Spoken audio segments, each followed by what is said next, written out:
Delegates and guests, please take your seats. The program is about to begin.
Please welcome 2024 Democratic National Convention Permanent Chair, Mignon Moore, and Convention Co-Chair, Representative Veronica Escobar.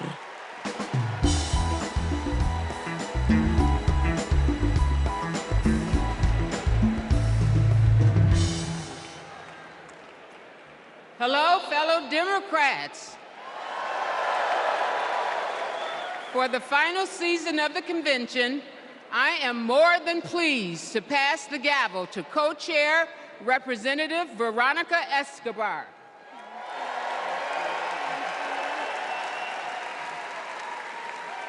Thank you, Madam Chair. The fourth season of the 49th Quadrennial National Convention of the Democratic Party will now come to order.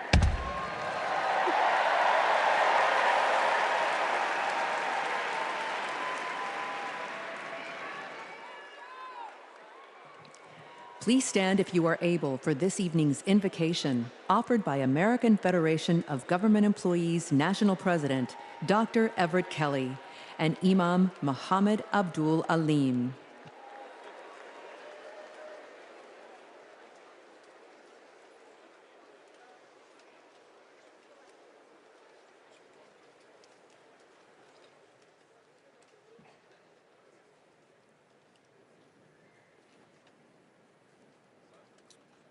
Let us pray. Eternal God, our Father, creator of the universe, help us to rise together in unity and love. The work ahead is monumental. We must heed our call to feed the hungry, heal the sick, and comfort all who suffer. We must conquer fear, injustice, and despair. Our great democracy's foundation is our knowledge that all are equal in God's eyes, that righteous truth, your gift of freedom and equality, are being questioned once again. They're what our forefathers and mothers fought and died for. They died on battlefields, in factories, on farms and picket lines. They died in chains. They died for a better world. Beloved Creator, all this tonight, our democracy is now on the line. In the months that remain, guide Vice President Harris and Governor Walz with your wisdom and your thoughts. Eternal One, hear our prayer. Set our hearts afire that we may never weary in doing with your will in the pursuit of justice. In your Son's name, amen.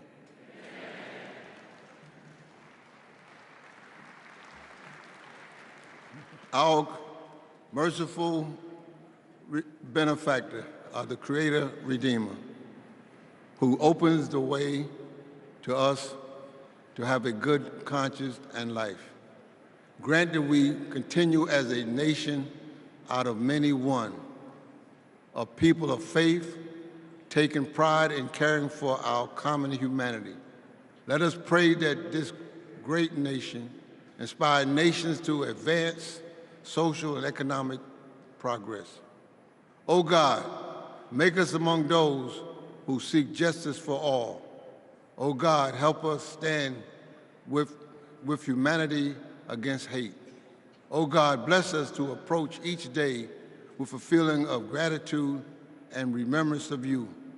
Bless our homes and our schools. Bless us to never be without hope. Bless us in every decision, endeavor, and undertaking. Bless the efforts of the presidency to secure more opportunities for all in our great society. And finally, bless Americans to cherish our freedom and noble essence. Amen. Amen.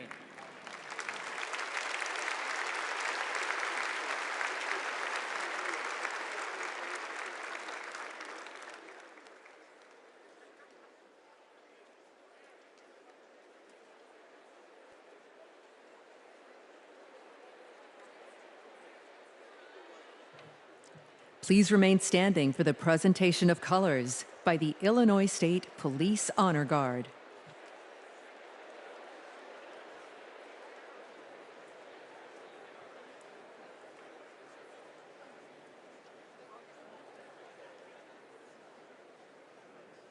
Detail, attention. Carry, colors. Forward, march. Left, left, left, left, left, left. Colors, colors turn.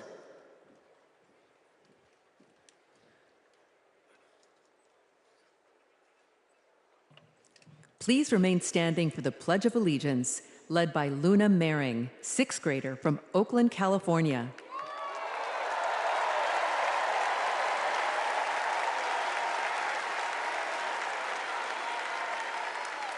I pledge allegiance to the flag of the United States of America and to the republic for which it stands, one nation, under God, indivisible, with liberty and justice for all.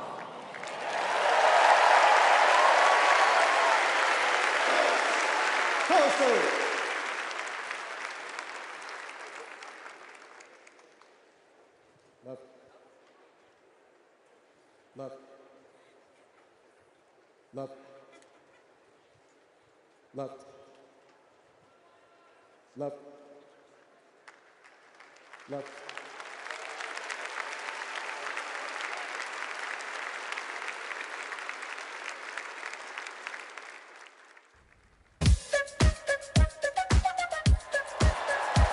She's a fighter for the American people, committed to our values, our hopes, our dreams, bringing joy back across our nation. It's about damn time. Turn up the music. Turn down the lights. Where did this strength and passion come from in this daughter of middle-class Oakland?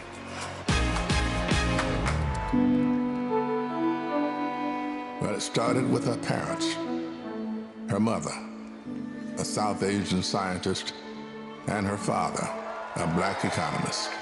They took her to civil rights marches and inspired her to pursue her dreams. After her parents divorced, she and her sister were raised by her mother with the help of friends and neighbors, attending Sunday school at the 23rd Avenue Church. We grew up in this wonderful, loving, supportive environment. My mother was very well aware that she was raising two black girls to be two black women. Her mother saved up for 10 years to buy their first home and shared with Kamala the words and wisdom that remain her North Star to this day. Be a fighter for things that matter, and don't be limited by what has always been.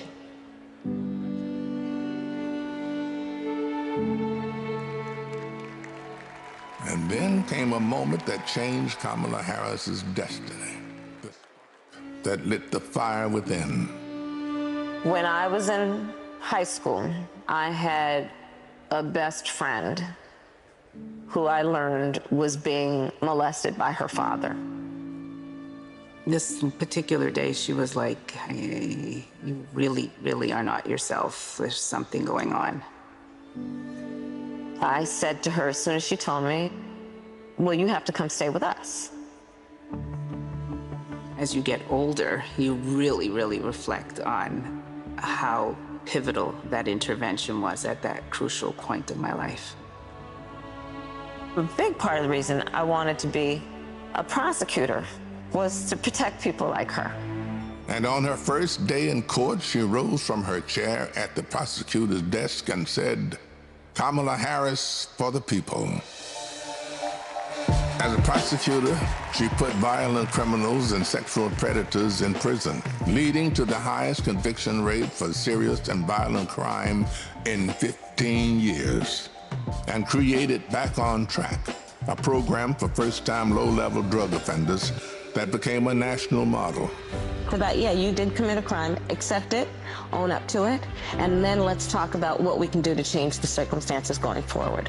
Lowering recidivism rates for nonviolent offenders from 54% to 10%, giving people the training they needed to find a job after their sentence. I remember being so struck by having a district attorney who cared both about justice, about safety and accountability, but figuring out how to stop that crime from happening again. As California's Attorney General, she targeted transnational gangs and drug cartels, seized 10,000 kilos of cocaine and 12,000 pounds of methamphetamine, went after drug traffickers, and took 12,000 illegal guns off the streets. The new foreclosure crisis threatens to freeze up. She took on the nation's 5 largest mortgage banks that were stealing from homeowners. Prosecutors claim they've duped desperate homeowners into paying thousands of dollars to get them out of foreclosure. She played hardball and delivered a landmark $20 billion settlement. This represents one of the largest dollar amounts to come to California. And in 2016, the people of California sent her to represent them in Washington, D.C. In the Senate, she earned a reputation for taking on the tough fights on the Judiciary and Intelligence Committees. Kamala hit the ground running. She came in with confidence. She was always respectful, but she would not let a witness off easily. I wouldn't. Yes or no? And if an argument didn't hold water, she could spot that flaw and get at it. I do want you to be honest. I'm not able to be rushed this fast. It makes me nervous. And when Joe Biden went looking for his vice president, I wanted someone who was strong and who was ready to be president on day one.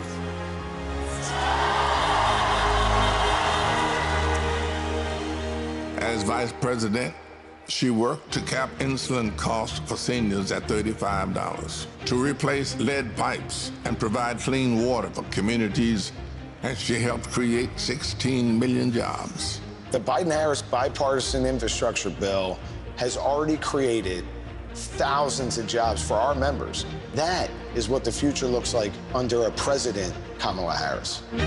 She fought to reduce the trauma of gun violence that has devastated our nation.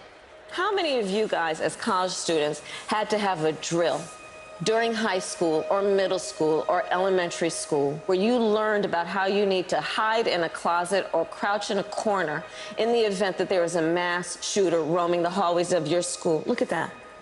Look at that. And she did more than talk the talk. She walked the walk, helping pass the first bipartisan legislation in 30 years to curb gun violence. So one thing I learned about working with Vice President Harris is she always stand on business.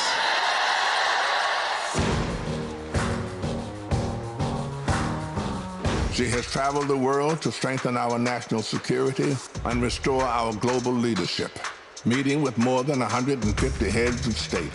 She stood shoulder to shoulder with our allies and stood up to dictators, helping to unite NATO behind Ukraine and impose punishing costs on Russia. She's led the fight for reproductive freedom. We have worked too hard and fought too long to see our daughters grow up in a world with fewer rights than our mothers. The first vice president to visit an abortion clinic, she built a nationwide grassroots movement to ensure that access to abortion, IVF, and birth control will always be protected. In the halls of power, she's a tough prosecutor, an effective policymaker, a powerful leader. And at home, she's the center of her family. I'm not giving up. She's the best godmother, auntie. She's honest, she's loving, incredibly reliable. She's one of the most loyal people you'll ever meet. That is why I believe she is so prepared to be our next president. this love she has for her family, being there for all of us. That's how she will lead this country, being there for everyone. She's a proud graduate of Harvard University. Hey, you know! Her campaign is a force of nature, generating the excitement we've all been yearning for. A campaign of joy, of love, of care. I am so fundamentally inspired. Kamala Harris will be our next president because you know there's too much on the line to stay on the sidelines. Thank you, Madam Vice President. Thank you for bringing back the joy. Sometimes people will open the door for you and leave it open. Sometimes they won't. And then you need to kick that door down. We are not going back.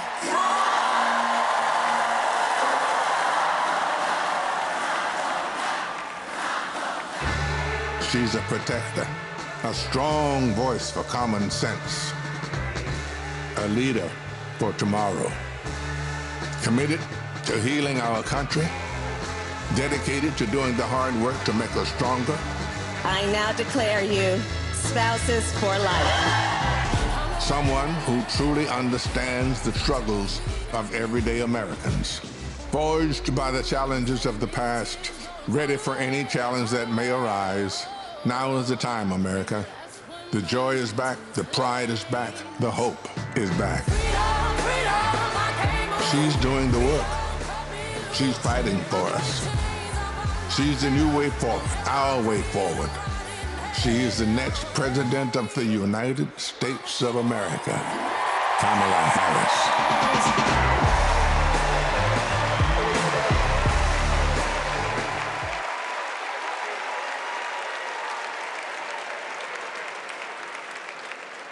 Wow.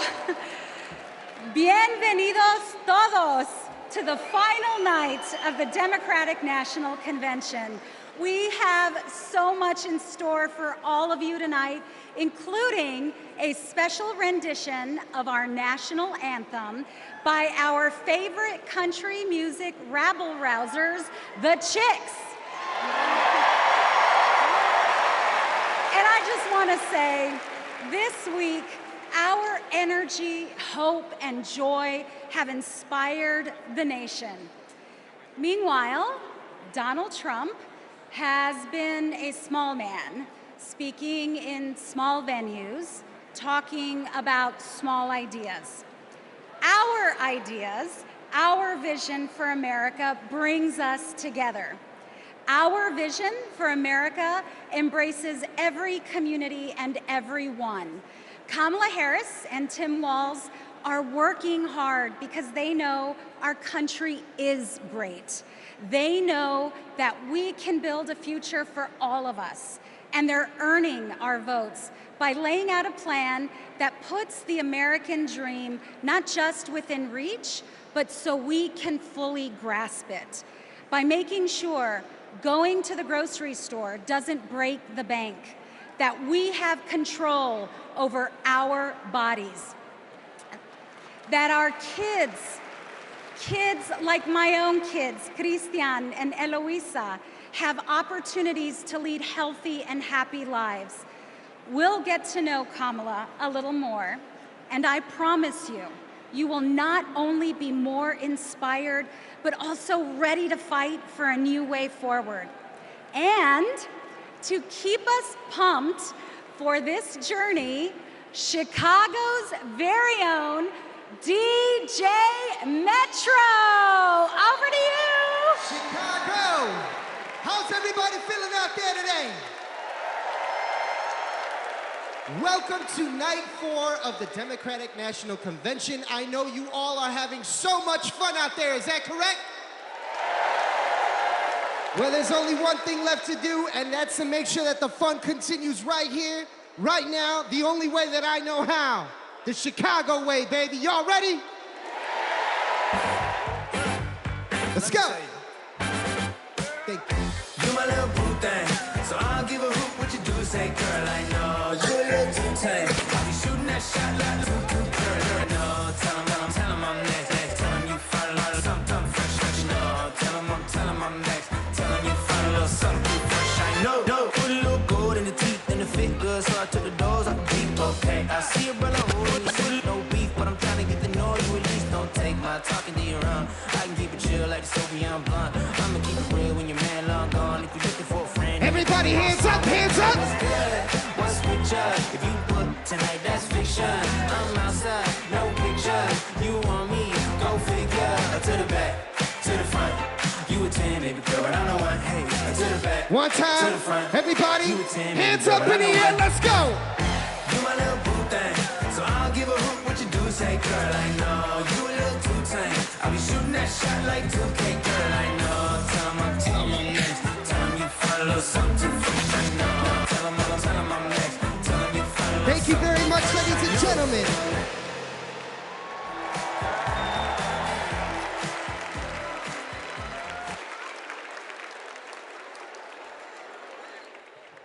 Please welcome National Education Association President Becky Pringle and American Federation of Teachers President Randy Weingarten.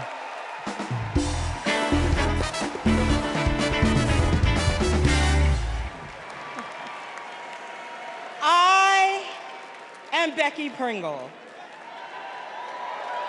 President of the largest labor union in this country, the National Education Association. As an 8th grade science teacher for over 30 years, I can tell you that Kamala Harris and teacher Tim Walz understand when our public schools are strong, our nation is strong. They know expanding free school meals, investing in healthcare, and keeping our communities and our schools safe creates opportunity for everyone. They will strengthen our schools, support our educators, and help our students live into their brilliance.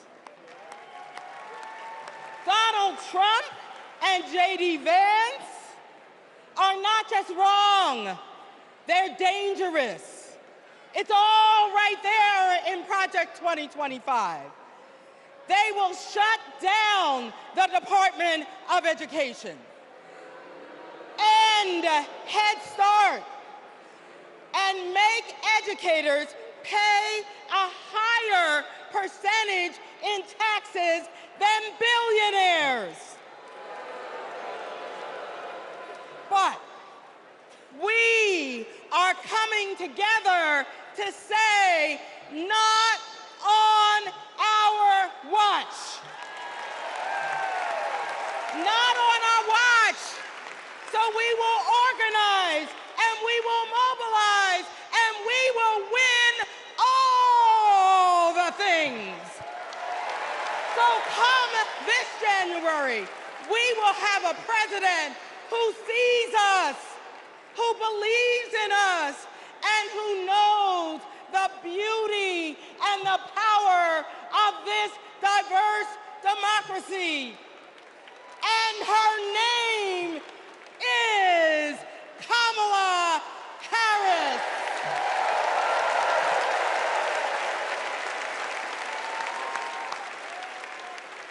I'm Randy Weingarten, the president of the AFT and a public school teacher.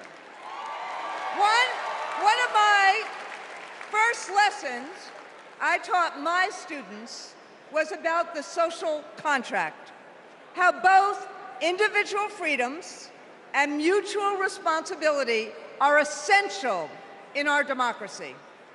This covenant underlies our commitment to public schools, where educators prepare students to spark innovations, steward the environment, create our arts, and shape our democracy.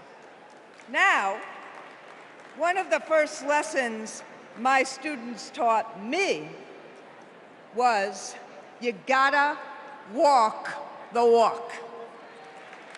That means Donald Trump and J.D. Vance can't claim they're pro-child while gutting funding for public schools. That means that being pro-family means we support access to good union jobs, affordable housing, healthcare, and higher education. That's what Kamala Harris and Tim Walz are fighting for, and we are all in. They've spent their lives making the promise of America real in the classroom and the courtroom. America, with Kamala Harris as our president, our best days are ahead.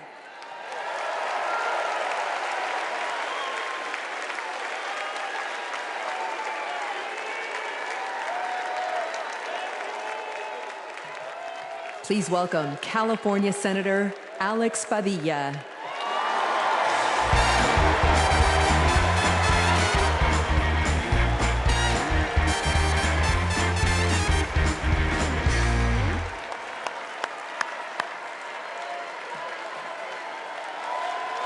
Good evening, Democrats. Buenas noches, demócratas. My name is Alex Padilla, and I am so proud to represent the great state of California in the United States Senate.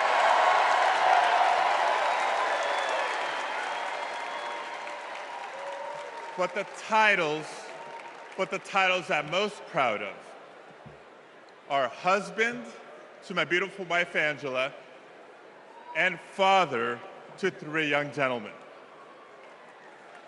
You know, as a father, when we talk about the future of our country, it's not just hypothetical. For me, it is very real. Every day I go to work in Washington, I think about my kids and the future we're building for their generation.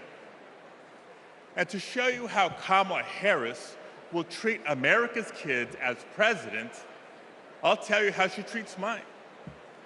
Because whenever she sees Roman, Alejandro, and Diego, she greets them with kindness and respect, literally meeting them on their level, to speak to them and to listen. And every fight that Kamala and I have taken on together has been about making life better for this generation and the next.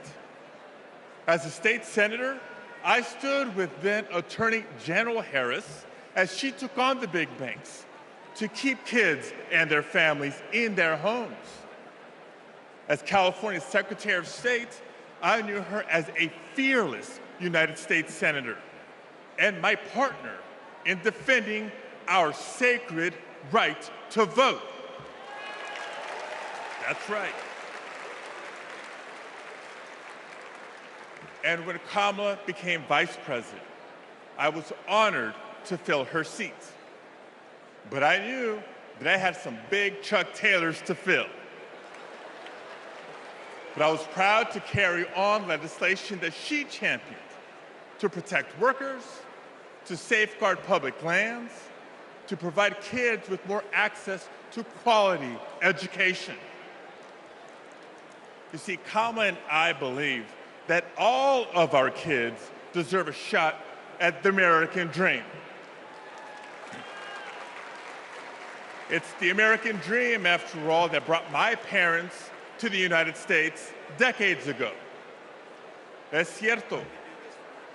Mis padres, Santos y Guadalupe Padilla, vinieron a los Estados Unidos en busca del sueño americano.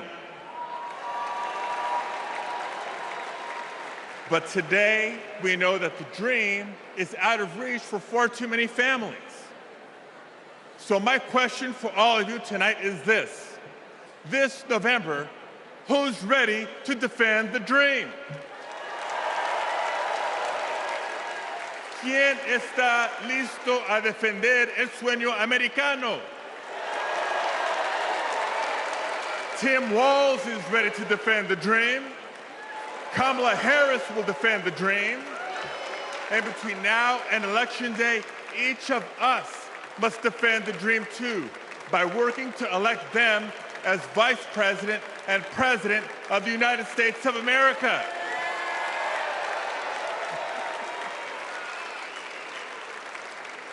So I want to thank you. May God bless you.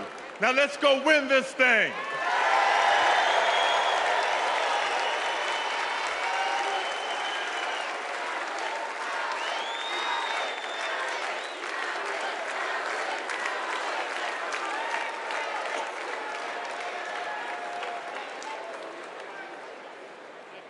For families across our nation, the American dream starts at the same place, the place we call home.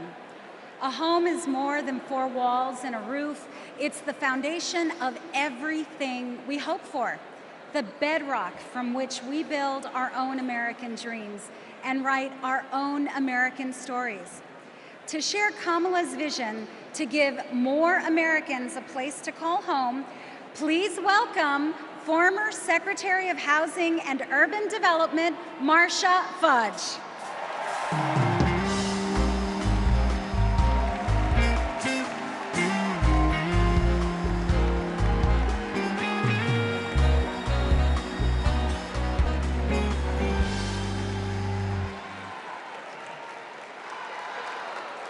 OH.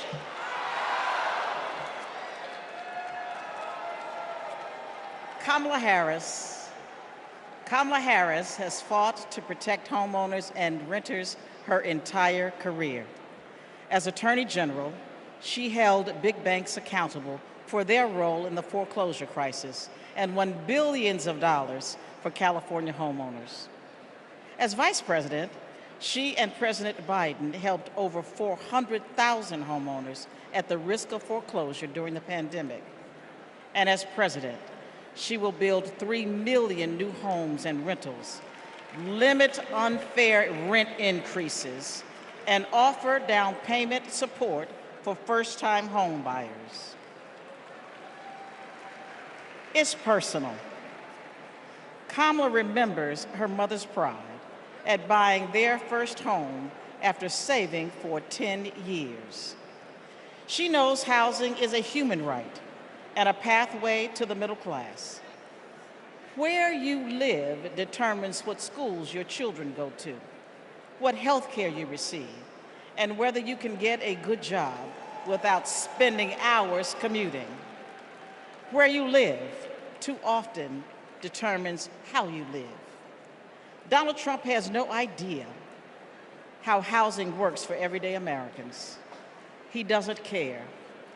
He started his career being sued for denying housing to Black families. As president, he sat by while the cost of housing skyrocketed.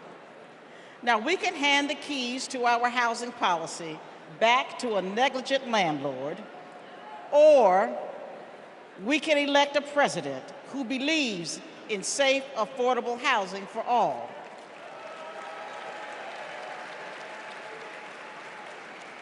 Let's ensure we have an opportunity economy by voting for Kamala Harris. Thank you. Don't know why, but I feel like I'm Matt, and I'm a former Trump voter.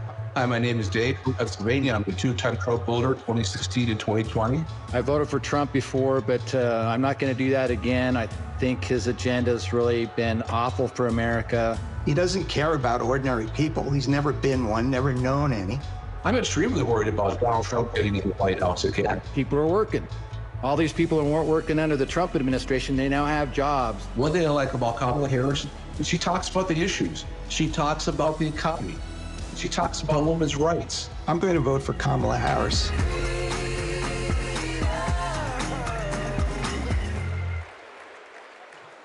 Please welcome California Representative Ted Lieu.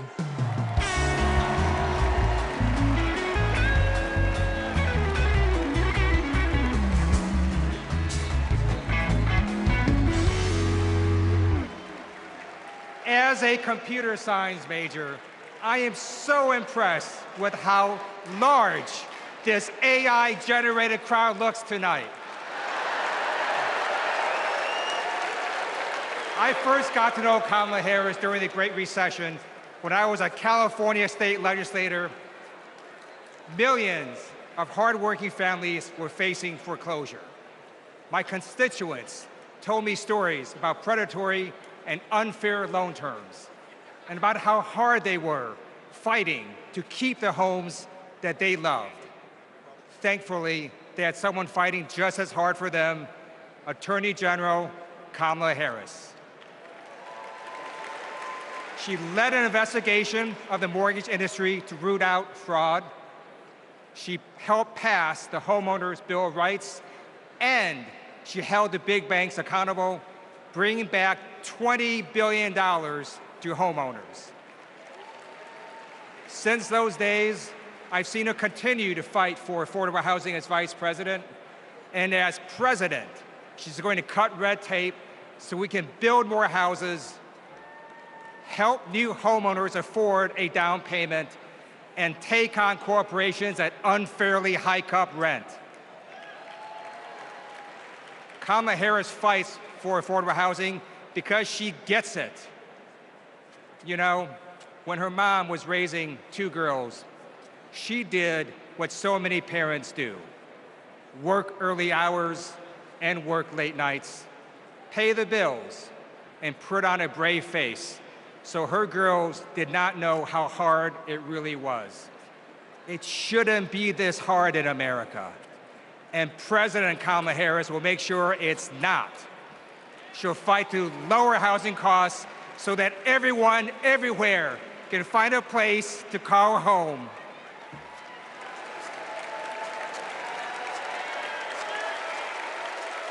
Don't know why, but I feel like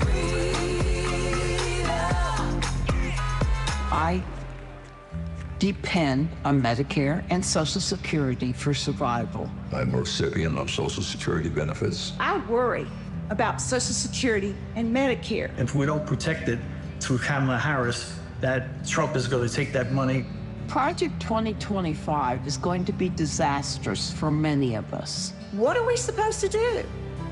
Who's going to take care of us? Where are we going to live? I don't know, but I know I'm voting Democrat.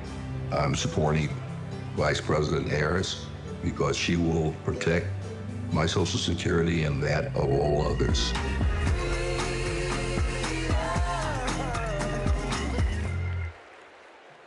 Please welcome Wisconsin Senator Tammy Baldwin.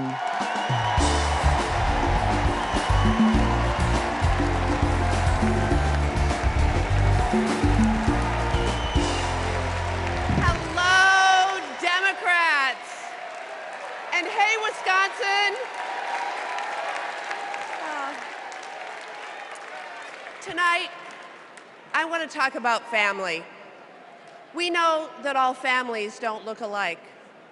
My mother was a teenager when I was born, and she struggled with addiction.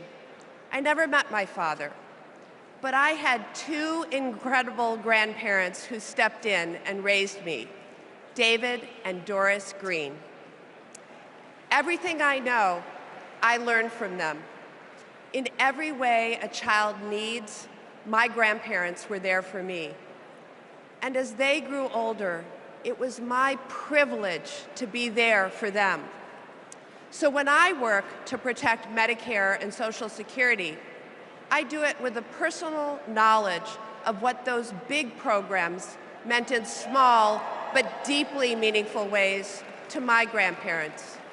And I know what they mean for your parents and grandparents. But let's be clear, that is all at risk today. Donald Trump was asked what he would do about Social Security and Medicare, and he said, and I quote, "There's a lot you can do in terms of cutting." Cutting? He's talking about cutting Social Security and Medicare while giving a huge new tax break to billionaires and corporations? Well, Kamala Harris is not going to let that happen. And Tim Walz is not going to let that happen. We are not going to let that happen. You know, they've got it backwards. We Democrats, we honor our elders and ask the wealthiest to pay their fair share. Wisconsin's state motto is forward. And my friends, that's where we're headed.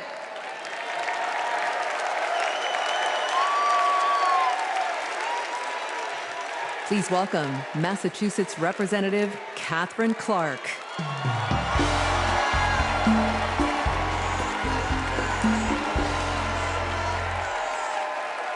I am a proud mom of 3. And when my kids were young, I sat down with my husband to go over our bills. We realized that my entire income went to paying for childcare. We asked ourselves, how on earth will we make this work? So many parents will tell you a similar story. They'll tell you that preschool can cost as much as rent, or that they drive over an hour just to find childcare. They'll tell you that the workers who watch their children have it even worse. When parents have to choose between their kids and their jobs, businesses are hurt too. We shut out talent. We lose the prosperity parents could create. Childcare makes our economy run. And yet, Donald Trump's Project 2025 will eliminate Head Start, close classrooms, raise the cost of care. And J.D. Vance says affordable childcare is class war against normal people. You know what normal people want? A president who understands this shouldn't be so damn hard. That's Kamala Harris. She's seen this firsthand. You've all heard Kamala talk about her mother. She was both a brilliant scientist and a devoted mom. She had to fight to make it all work, to raise her daughters, to pay the bills, to keep the career she loved. Kamala and Tim know that when everyone can find and afford childcare, our kids and our communities will thrive. Our middle class will grow. So let's put childcare at the top of the agenda. Let's build a future worthy of our children. Let's elect Kamala Harris and Tim Walz.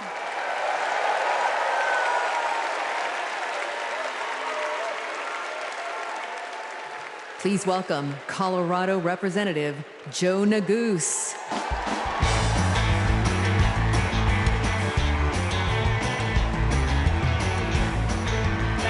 Thank you. Good evening, Chicago. My name is Joe Neguse, and I represent the great state of Colorado in the U.S. Congress. My parents immigrated here from a place torn apart by war. They worked hard every day, made tremendous sacrifices, and taught me to never take for granted the educational opportunities that we have in this incredible country.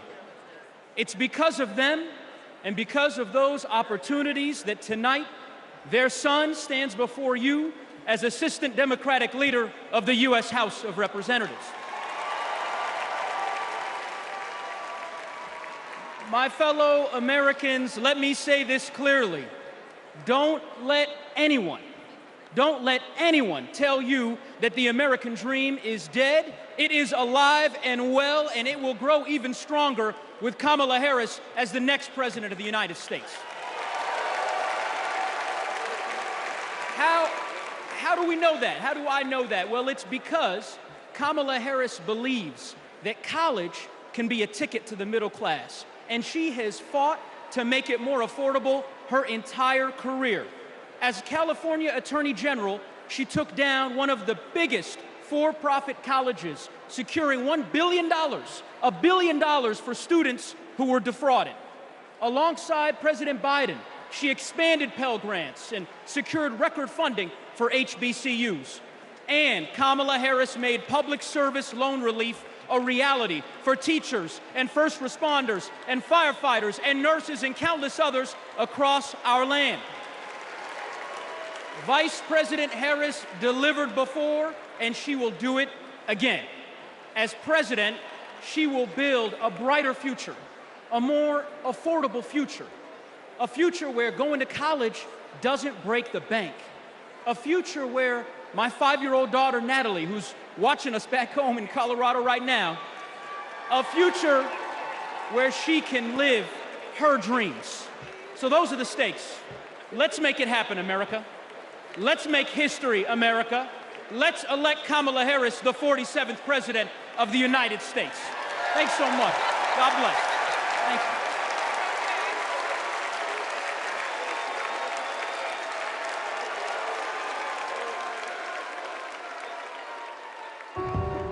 I basically worked in public service my entire adulthood, over 27 years. Seeing my mom work in the public service sector, it was actually inspiring me, and I'm like, she gives more to the community than she is for her own self. As a single mother, I knew I wanted my daughters to have a better life than I did. So I said, you know, going to school will help me. I would see her move like the bills to the side, but I know she was mounting. I know she was drowning in student loan debt. Then eventually my loans got to $800 a month. I paid it. I did what I was supposed to do. But I was like, oh my God, I'm gonna be in debt until the day I die. When the Biden-Harris administration first announced the public service loan forgiveness, and I'm wrestling to my mom, like, apply for this, apply for this. I'm sitting at my desk, opening up my mail. It says, thank you, Kelly, for public service. Your loans now have been forgiven. Took a deep breath, and I screamed. I had to pinch myself. I had to see if this was really happening. Seeing my mom finish her higher education was life-changing. But I don't think anything can ever stop me from my goals, because I saw her do it as a single parent with twin girls, with life pushing her down so many ways, but she continued to rise up. She has been the force, the motivation for me to want to continue to work in the public service agency. With this loan forgiveness, I can plan for my future. I was able to purchase my very first home. It creates great opportunity for my daughters. It creates stability. Thank you, Vice President Harris and the entire administration. I just want to thank you again and again and again. Thank you so much.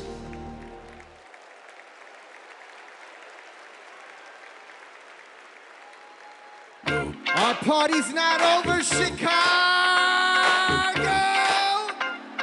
Let me see you just rock with me once. This shit that ice cold, Michelle fight for that white gold. This one for them hood girls, them good girls, straight masterpiece. Styling, wildin', living it up in the city. Got Chuck's on with Saint Laurent, gotta kiss myself, I'm so pretty. I'm too what? Too hot. Call the police and the fireman, I'm too hot. Make a dragon wanna retire, man, I'm too hot. Say my name, you know who I am, I'm too hot. And my band bought that. Everybody just clap. Girls hit you, hallelujah. Girls hit you, hallelujah. Girls hit you, hallelujah. Cause Uptown Funk don't give it to you. Cause Uptown Funk don't give it to you.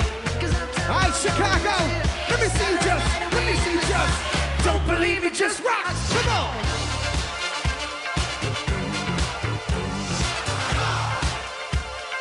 Don't believe me, just watch.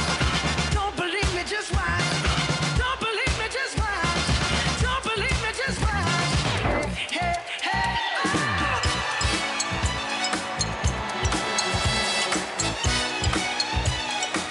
Anybody here ready to have a great time with me tonight? Let me hear you make some noise. from Chicago, let's go.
DJ Metro, I'll be back for more later.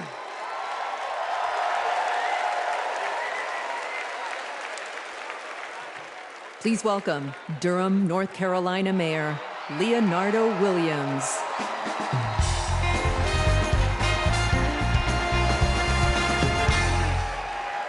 Hailing from the Tar Heel State, home of Duke University and North Carolina Central University, I am Mayor Leonardo Williams from Durham, North Carolina. You know, several years ago, my wife Zweli and I started cooking for our community. We drove to schools, doctors' offices, just to give out a few samples. And eventually our friends asked, "Where's the restaurant, y'all?" But you know, it takes capital. It takes capital to chase a dream. And during the Trump administration, they did not make it easy. Not for folks like us. So what I thought was, I guess not everybody can have a multi-million-dollar loan from their father. So I'll tell you what we did. We emptied our savings, and in 2008, we launched Zweli's Kitchen, America's first Zimbabwean restaurant. And the Biden-Harris administration helped make that a reality. They helped make that dream come true for entrepreneurs like us. Now, thanks to small business grants and all of the help that we received from them, we now have 3 locations, and we employ nearly 30 employees with a living wage. But we're not alone. Under Joe Biden and Kamala Harris, more than 500,000 business applications have been filed in North Carolina. Kamala Harris is fighting to create an opportunity economy that can break down barriers for entrepreneurs like us.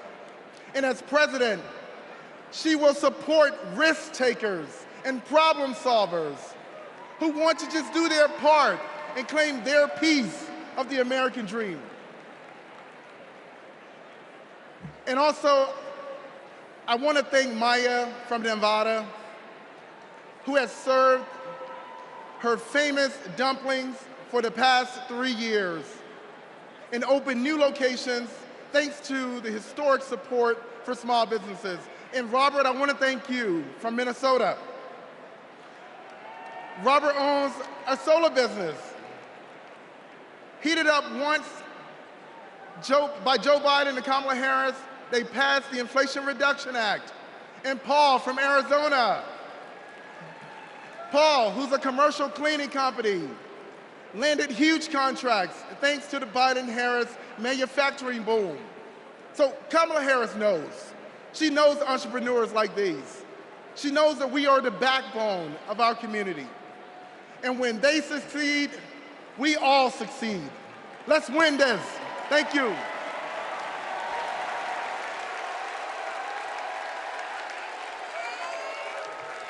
Please welcome Illinois Representative Raja Krishnamurthy.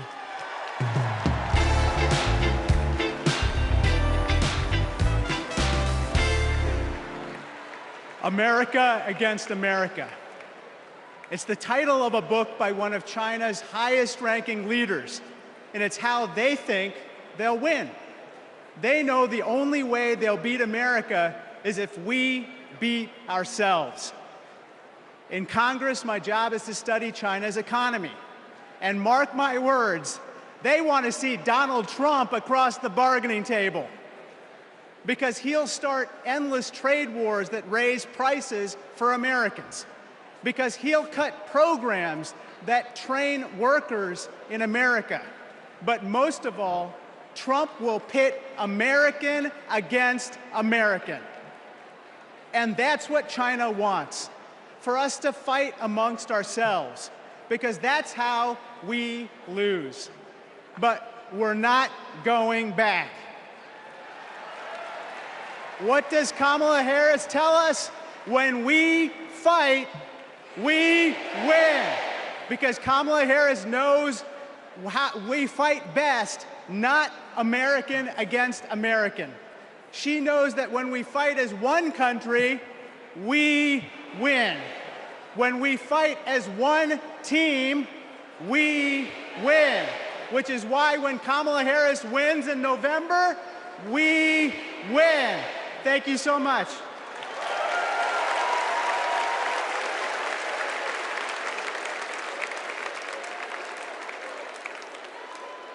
We believe in a future where every person has the opportunity to build a business, to own a home, to build intergenerational wealth,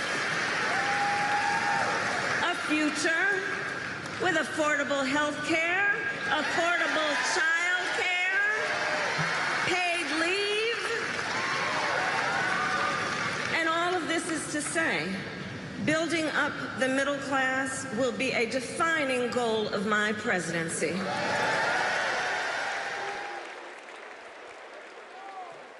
Please welcome Pennsylvania Senator Bob Casey.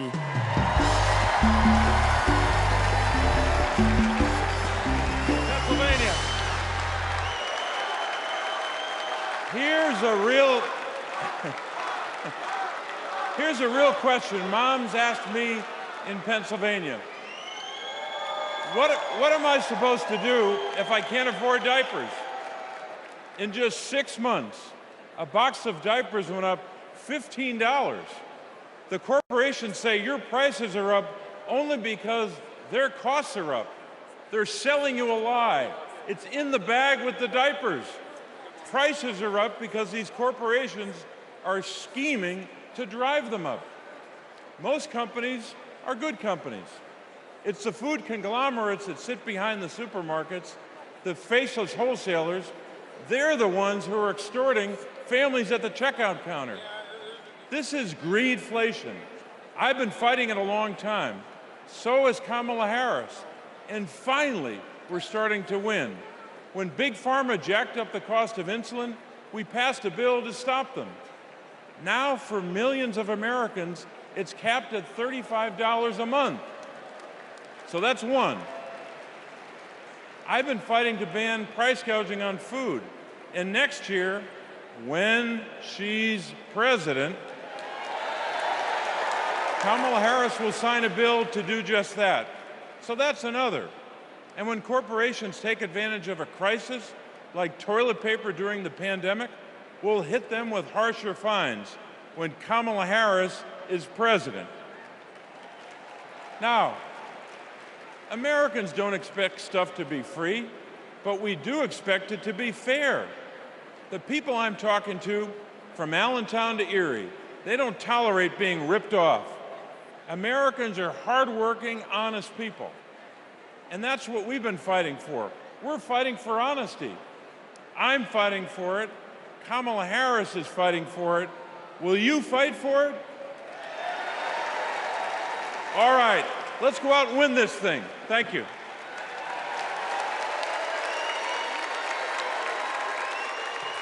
Please welcome Massachusetts Senator Elizabeth Warren.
Best about Kamala Harris. Kamala Harris can't be bought and she can't be bossed around. Now, I first met Kamala in the aftermath of the 2008 financial crash. The banks had flat out broken laws, cheated people, and stolen homes. Millions of Americans had lost their jobs, their savings, their homes. Now, I was setting up the Consumer Financial Protection Bureau. Go CFPB! Yeah.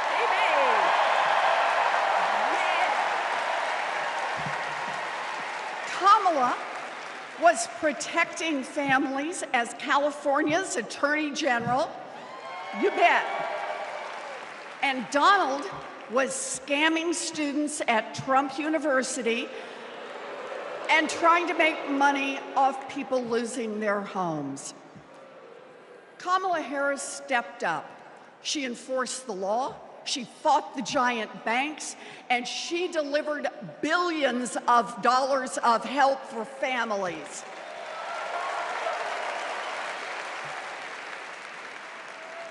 And that is the difference between a criminal and a prosecutor.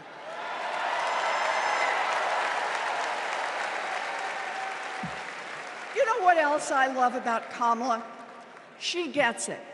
We need to make life more affordable for working people. Yeah. Donald Trump, the felon, has no plans to lower costs for families.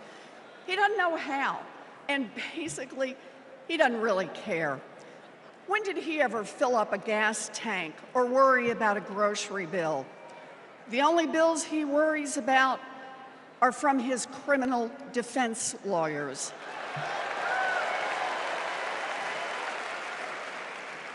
But Kamala, she cares deep down. And she will take on the giant corporations that are squeezing American families. In fact, it's something she's done before. During the California wildfires, she went after the price gougers. During the pandemic, we worked together in the Senate to stop price gouging. And as president, she will lower costs for your family. She'll take on the Wall Street firms that buy up millions of houses and apartments and then jack up the rent. She'll take on drug companies that charge an arm and a leg for prescriptions. She'll take on corporate monopolies that rip off consumers and billionaires who don't pay taxes.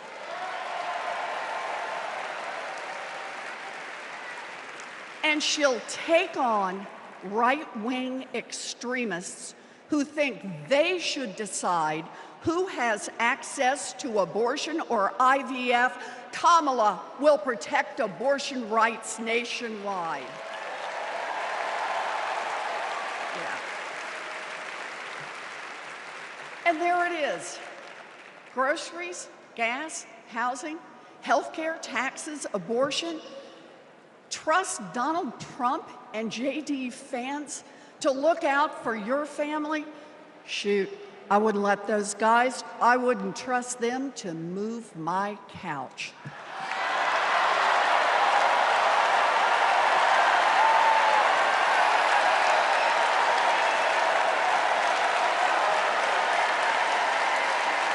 We need Kamala Harris. This election is about your family and your future. I've seen Kamala Harris fight. I've seen her win. And when it comes to our families and our futures, Kamala Harris is someone we can trust. So here it is, with joy in our hearts. Let's elect Kamala Harris the next President of the United States.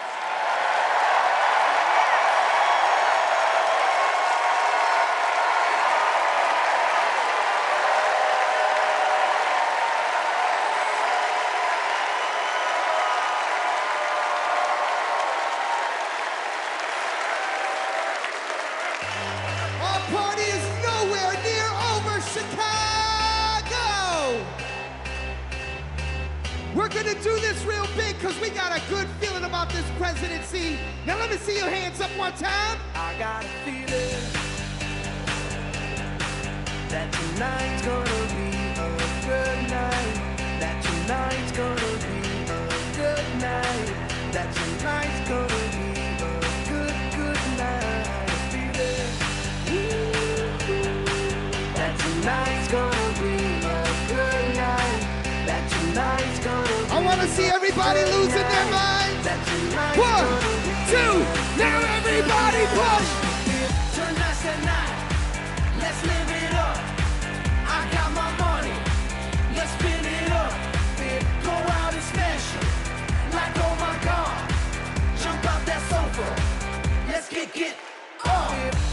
I know that we'll have a ball if we get down and go out and just lose it all. I feel stressed out, I wanna let it go. Let's go way out, spaced out, and losing our control. Fill up my cup. Now go talk. Look at her dancing. Just take it up, up, up, up, up, up, up, up. Let me hear you shout, John. Come on. Because in this nation, we're all one big family. Let me see.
Gentlemen, I'll see you guys in just a little while. Thank you.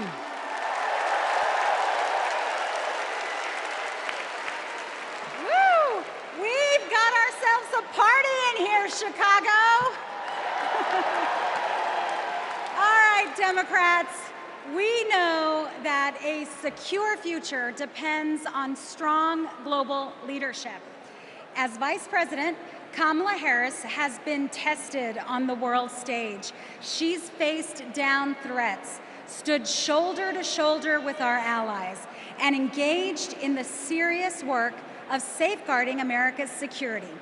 Please welcome to the stage an Army Ranger, my colleague, Congressman Jason Crow.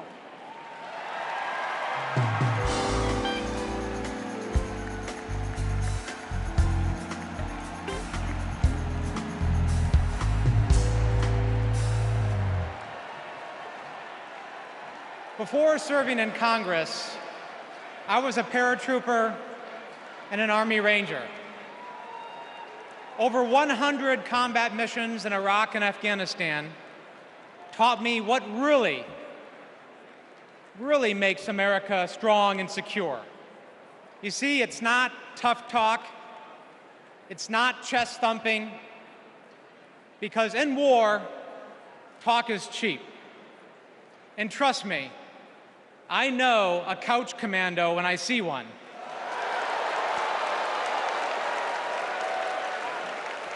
Real strength and security come from our people, from our allies.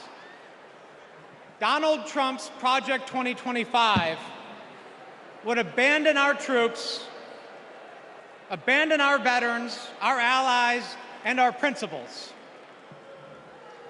In Chapter 4, Trump plans to do Putin's bidding by abandoning Ukraine and walking away from our NATO allies.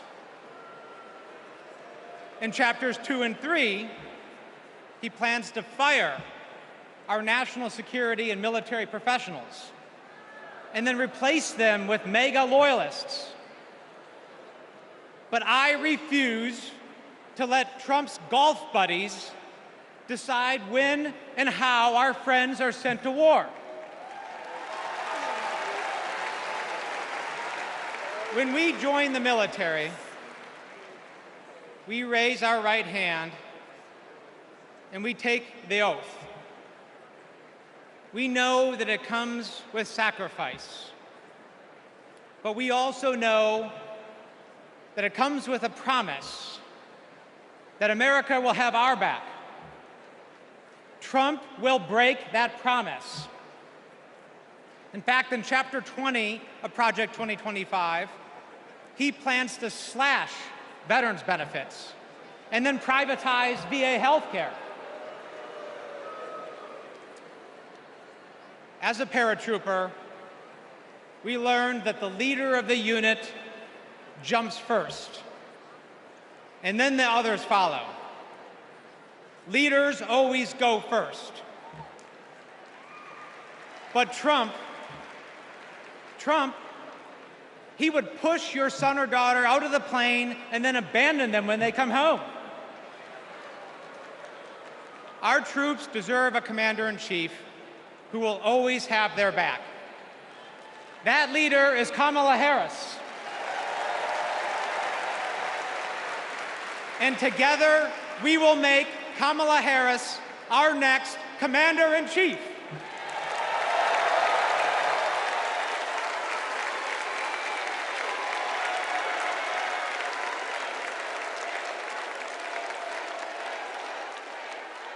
President Joe Biden and I, along with our entire country, are grateful, deeply grateful to each and every one of you for your service and for your excellence. The United States military, without any question, is the strongest and best fighting force the world has ever seen. And that is because of you, each one of you. Please welcome Michigan Representative Alyssa Slotkin.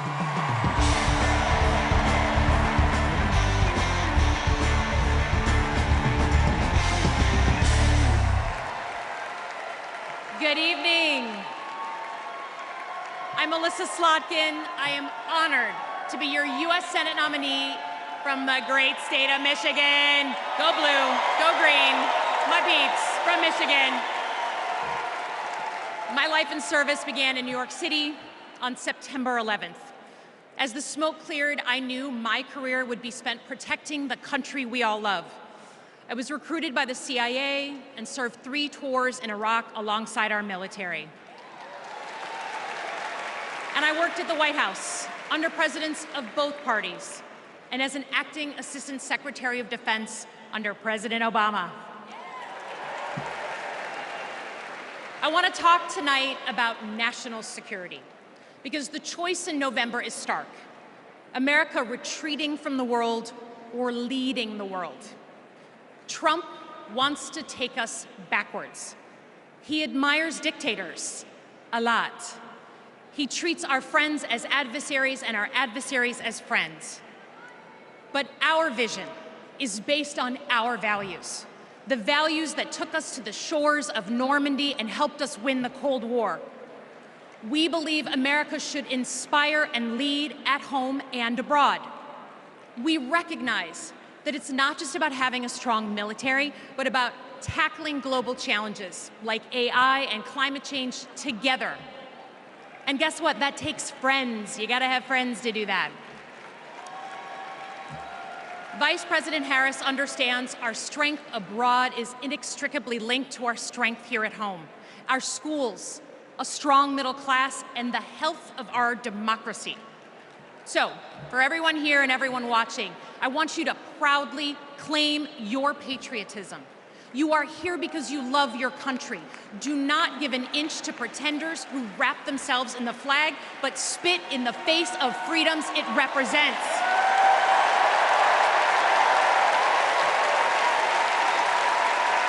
This November, let's elect a president who will lean forward to embrace the future. Because America doesn't follow. We do not retreat. We are the damn United States of America. We lead.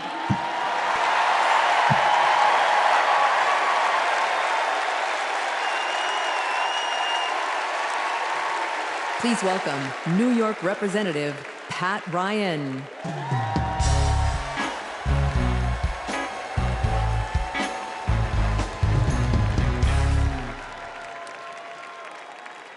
Among the Americans I proudly represent in Congress are the 4,400 cadets at West Point, my alma mater. Last year, I welcomed Vice President Harris when she delivered the commencement address. I watched as she shook the hand of every single cadet. That's the thing about West Point. The day you take the oath to defend our country, you get to look the person in the eye who may one day, God forbid, send you to war and take their measure. And every time, Kamala Harris looked back with respect, with reverence. That day, I saw our next Commander-in-Chief. At West Point, you learn the honor code. A cadet will not lie, cheat, steal, or tolerate those who do. Well, there's a candidate who has violated every word in that code. A serial liar, cheater, thief, who looked soldiers in the eye, then turned around and called fallen heroes suckers and losers, who insulted Medal of Honor recipients just last week. I tell you what I think of Donald Trump. They told me I can't say that word on TV. I'm going to use an Army term, FUBAR. If you don't know FUBAR, Google it. These last few weeks have felt like a new day in America, when we are waking up, rising up as patriots to demand our next president be someone who not only treats our veterans with respect, but everyone with respect, with dignity, with decency, with the truth. Someone like Kamala Harris, our next Commander-in-Chief.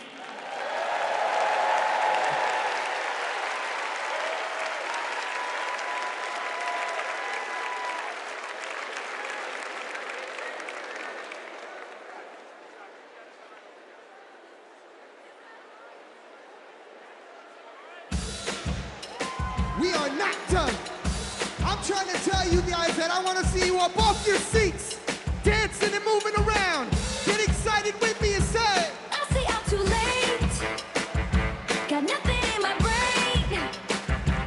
That's what people say. That's what people say. I go on too many dates, but I can't make them stay. At least that's what people say. That's what people say. But I keep cruising. Can't stop, won't stop moving. It's like I got this music in my mind saying it's gonna be alright. 'Cause the player's gonna play, play, play, play, play. And the haters gonna hate, hate, hate, hate, hate, baby. I'm just gonna shake, shake, shake, shake, shake. Shake it off, shake it off. Breakers gonna break, break, break, break, break. And the fakers gonna fake, fake, fake, fake, fake, baby. I'm just gonna shake, shake, shake, shake, shake. Wait. Shake it off, shake it off. Hold on. Come and move that in my direction. Thankful for that. Representando para mi latino aquí conmigo esta noche. Yeah. Oh, you are my sunrise on the darkest day. Got me feeling some kind of way. Make me wanna savor every moment slowly, slowly. Despacito. Quiero respirar tu cuello despacito. Deja que te diga cosas al oído. Para que te acuerdes si no estás conmigo. Despacito. Quiero desnudarte a besos despacito. Firma las paredes de tu laberinto. Y hacer de tu cuerpo todo un manuscrito. Quiero ver bailar tu pelo, quiero ser tu ritmo.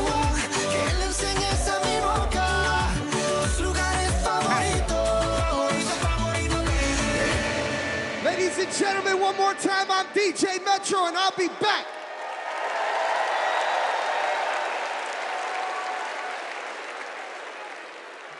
Please welcome the president of the National Action Network, Reverend Al Sharpton.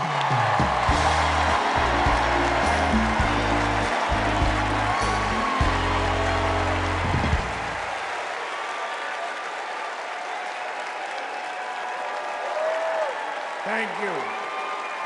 Thank you. Thank you. Good evening. I stand before you as the president of National Action Network. We do not endorse candidates, but we report where candidates stand on criminal justice, economic empowerment, health equity, and other issues. On one side of this race is Donald Trump, a fellow New Yorker I've known for 40 years. Only once in that time, did he take a position on racial issues. He spent a small fortune on full-page ads calling for the execution of 5 innocent young teenagers. Well, I'm gonna bring them out in a minute, and you'll hear from them tonight. Because they were not executed, they're here to continue to fight.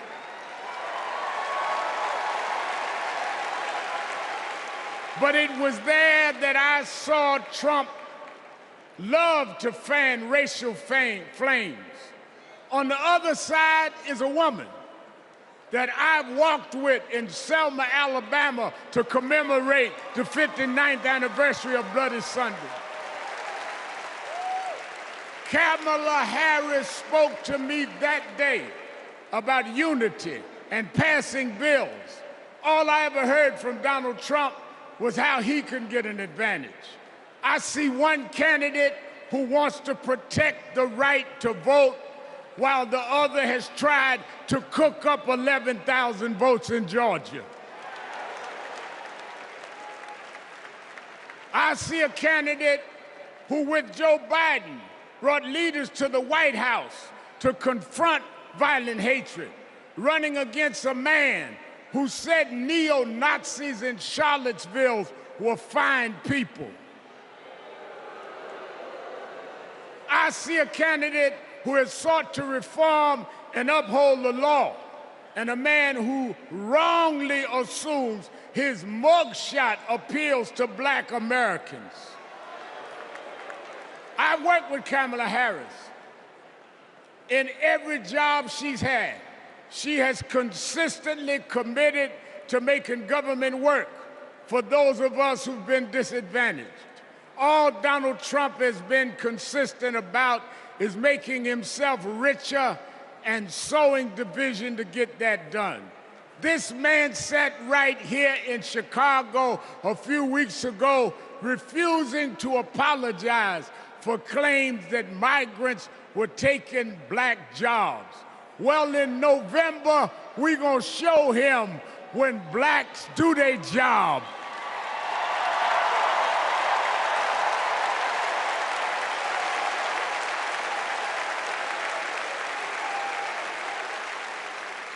And we are going to join with whites and browns and Asians, and we're going to do a job on those that have done a job on us.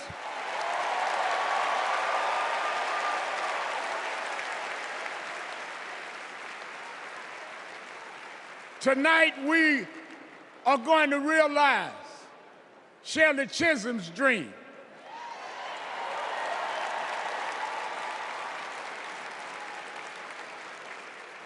"52 years ago, I was one of the youth directors in her campaign for president. And 52 years after she was told to sit down, I know she's watching us tonight as a black woman stands up to accept the nomination for President of the United States.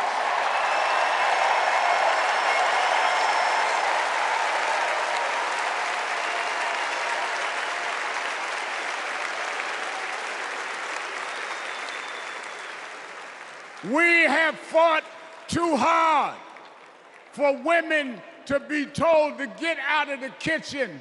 We are now on our way to the Oval Office. We won't go back.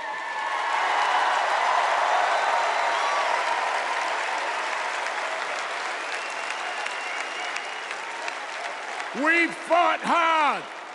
We fought hard for LGBTQ loved ones to get out the closet. We won't go back.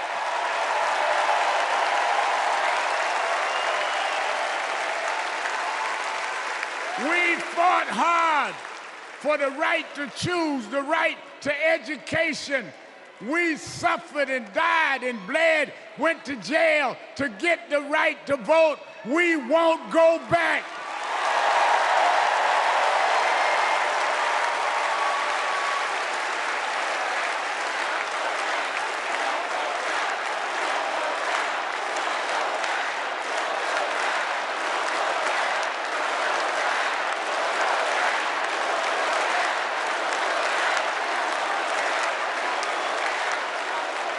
So we must be committed, no matter how the Supreme Court tries to roll back on civil rights, no matter what the amount of money they have.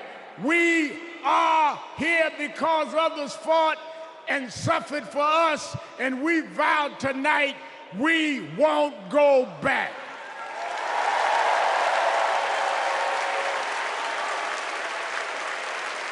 This November, we will go forward to fulfill the promise of a just and fair nation. And let me say, as we transition, I'm a preacher. And in Psalms it says, weeping may endure for a night, but joy comes in the morning. We've endured January 6th. We've endured conspiracy theories. We've endured lies and areas of darkness, but if we stay together, black, white, Latina, Asian, Indian American, if we stay together, joy, joy, joy, joy coming in the morning.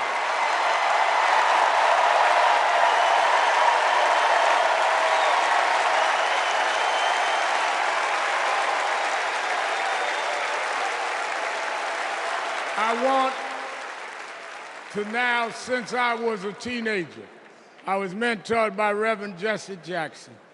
And Reverend Jackson taught us to fight for what's right. And now I want to bring out some young men that I fought for. I referred to them then, they were known as the Central Park Five. Now they're the Exonerated Five.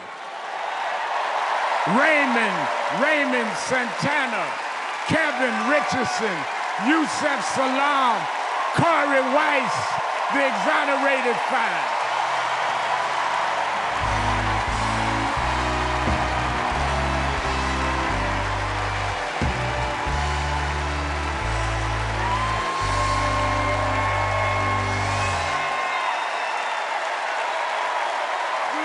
Go back.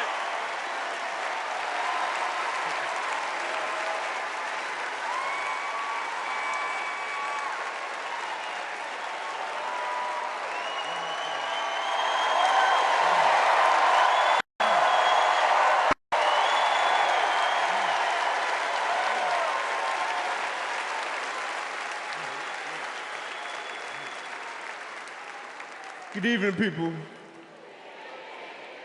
My name is Corey Wise. 35 years ago, my friends and I were in prison for a crime we did not commit. Our youth was stolen from us. Every day, as we walked into courtroom, people screamed at us, threatened us because of Donald Trump. He spent $85,000 on a full-page ad in the New York Times, calling for our execution.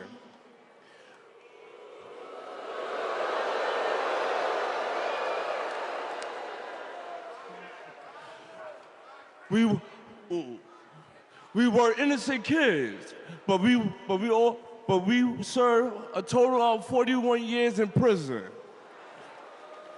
Reverend Al Sharpton stood with us. Now, I'm proud to stand with him today.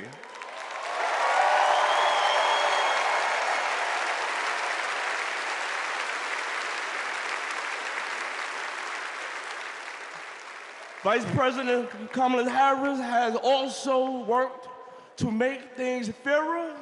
I know she will do the same as president. Now prove that message.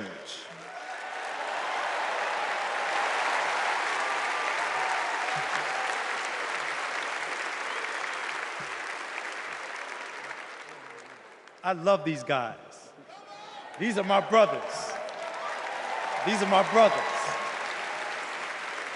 Yes, indeed. America. I am Yusef Salaam.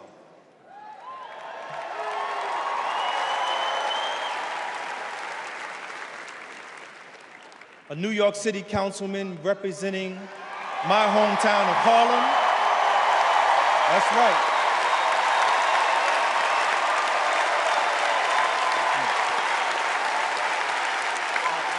Man. Representing my hometown of Harlem, USA.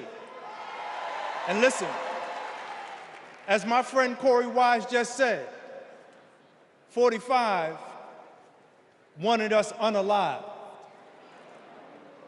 He wanted us dead.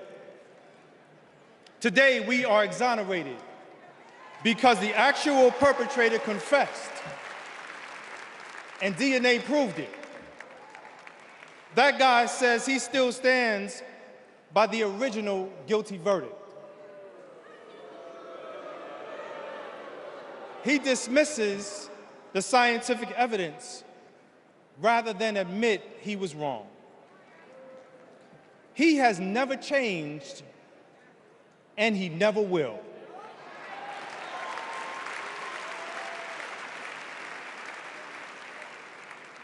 That man thinks that hate is the animating force in America. It is not. We have the constitutional right to vote. In fact, it is a human right. So let us use it. I want you to walk with us. I want you to march with us. I want you to vote with us.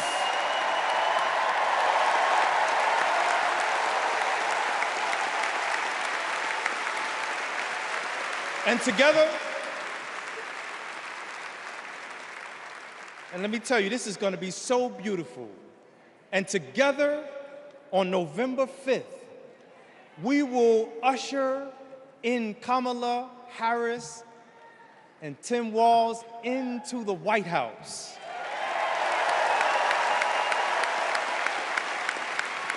So I want to do this. When I say when they, I want you to say see us. When they, see us. When they, see us. When they see us, America will finally say goodbye to that hateful man.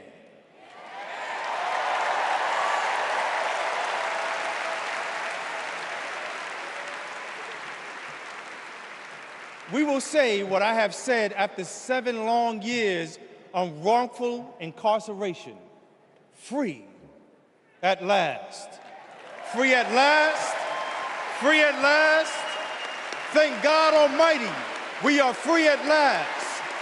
God bless you, and God bless the United States of America.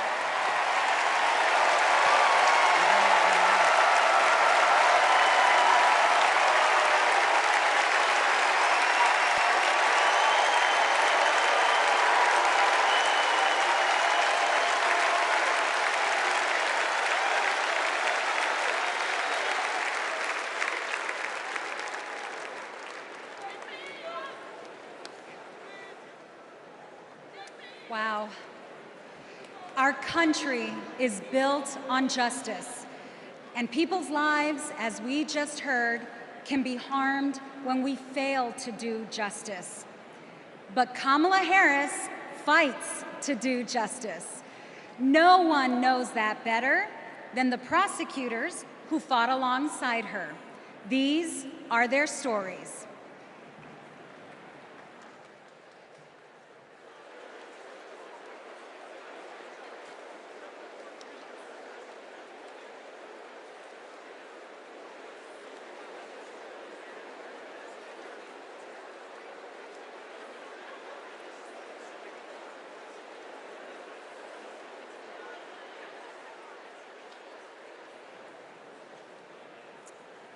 I'm Amy Resner.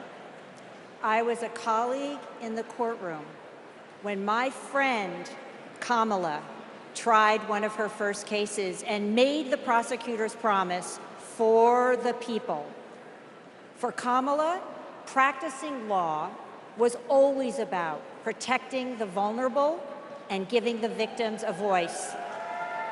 Women who were sexually assaulted, children who were mistreated and sexually abused. She helped them navigate their nightmares and demand justice for their injuries.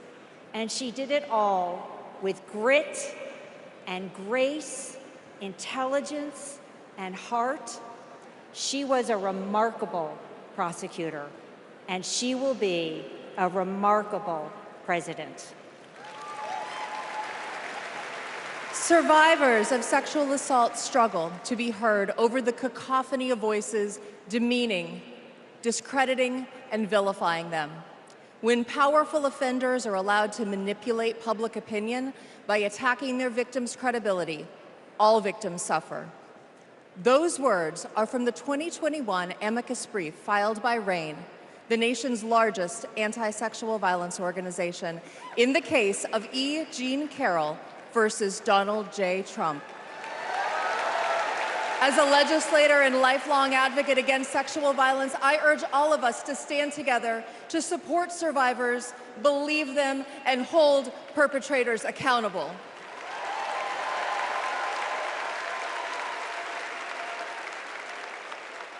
I'm Lisa Madigan, former Attorney General of Illinois. I worked with Kamala Harris during the Great Recession to protect homeowners from foreclosure. As Attorney General of California, Kamala met thousands of people on the verge of losing their homes and their faith in the American dream. She demanded big banks provide mortgage relief to allow families to stay in their homes. She stood her ground, and together, we prevailed. For as long as I have known her, Kamala Harris has always taken principled positions and never wavered. Thanks to Kamala's determination, countless Americans have a home they can call their own.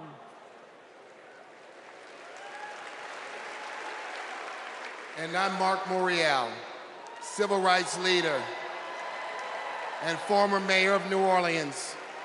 In the 1970s, Donald Trump was sued for refusing to rent his apartments to African Americans.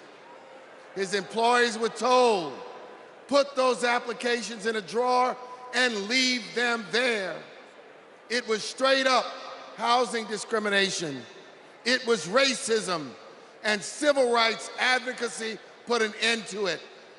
Kamala Harris has a plan to build more housing, keep rent prices fair, and help more people own homes.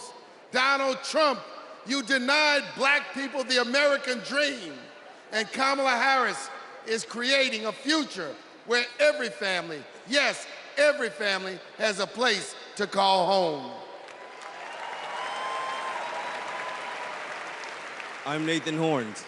In 2010, I went to college in California to pursue my dreams, but ended up with a nightmare. Corinthian Colleges was a predatory for-profit chain. They defrauded more than 500,000 students and burdened us with loans we could never repay. Then, Kamala Harris stepped in. As Attorney General of California, she stuck up for students. She prosecuted Corinthian, and as Vice President, she stuck with us. As we fought and we organized for debt relief, the Biden-Harris administration came in, canceled all Corinthian student debt, and gave us back our futures. My name is Tristan Snell, and I prosecuted Trump University.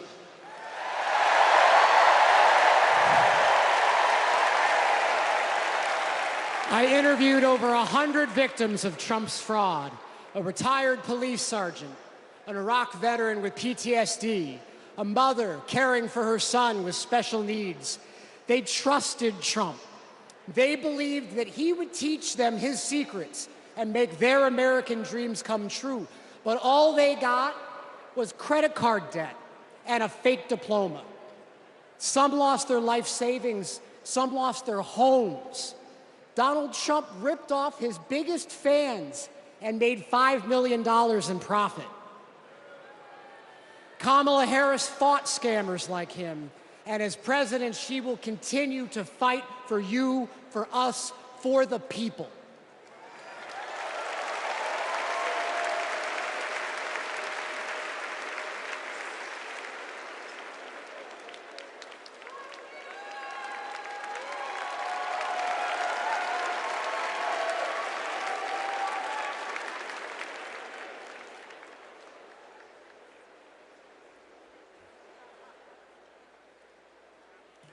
Please welcome Massachusetts Governor Maura Healey.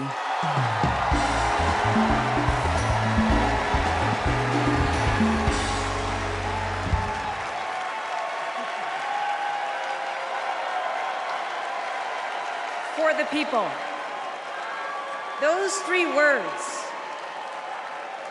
define the role of a prosecutor. To serve not only our clients in the courtroom, but our community and our country. To give people a sense of security and safeguard the principles that hold our nation together. To stand up to abusers and bullies, and stand up for the voiceless and the vulnerable. In other words, exactly what Kamala Harris has done her whole life. When she was DA, mothers of children who'd been murdered, whose cases had gone cold, would come to her office saying, "I'll only speak to Kamala," because they knew she would listen, because they knew she would help them find justice. And she did. That's the Kamala Harris I know. A few weeks ago in Massachusetts, I watched a little girl meet the vice president. Her eyes were so wide, as open as the future. Kamala asked her about the summer, her basketball camp, and what position she likes to play. The little girl said to her, anything but defense. Kamala put her hand on her shoulder and replied, me too, I love offense. That's what it means to be for the people. Kamala Harris fights for all Americans. She stays on offense and she wins. And I know that she'll fight with the same passion, the same determination as President of the United States. I can't wait to see her prosecute the case against Donald Trump on the debate stage in September. We face a stark choice in this election: a felon and con man, or a dedicated prosecutor. The contrast between Donald Trump and Kamala Harris is clear. He obstructs justice. She upholds it. He swindles people. She serves them. He thinks he's above the law. She actually understands the law.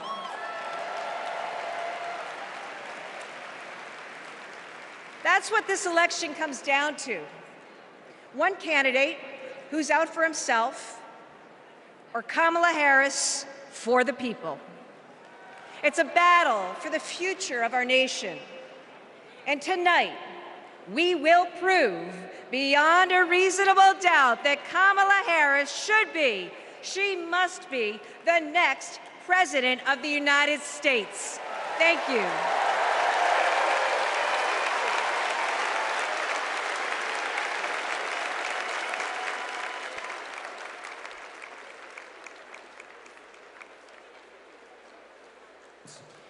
Please welcome survivor and advocate, Courtney Baldwin.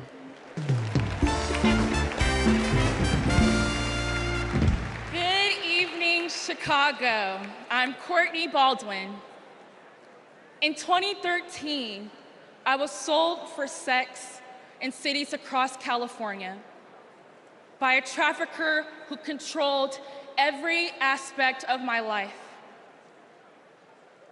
During those dark moments, I held on to hope that one day I'd be seen as more than a victim, that I could pursue my dreams, and that my trafficker would be held justice. I didn't know it yet, but waiting for me on the other side were people who were fighting for survivors. One of them was Kamala Harris. As California's Attorney General, she fought Backpage.com, the website that let me and thousands of others be bought and sold. She filed criminal charges against its owner that shut down the website for good. No one has ever done that. Vice President Harris is fearless, compassionate, and she still gives me hope. She's protected people like me her whole life, and I know she'll fight for us all as president. Thank you.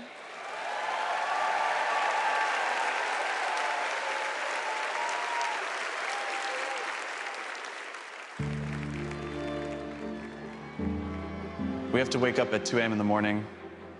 It's the only way to beat the Phoenix heat. It's just like opening an oven. I work on the light rail. It's a good way to tackle the climate crisis, but the clock is ticking.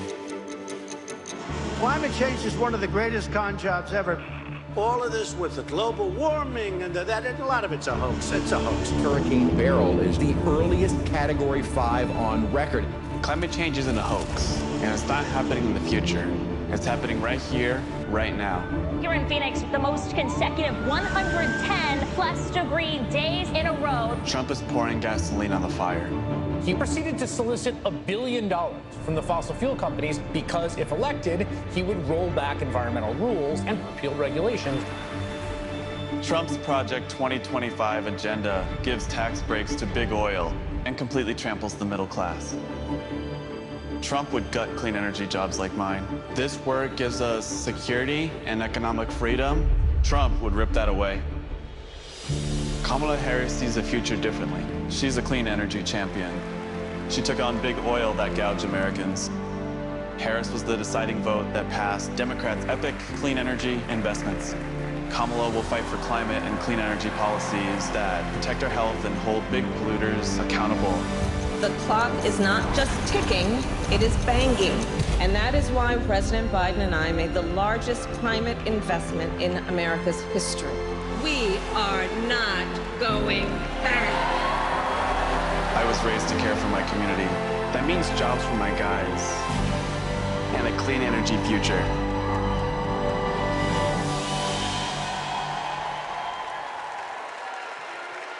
Please welcome former New Mexico Representative Deb Haaland.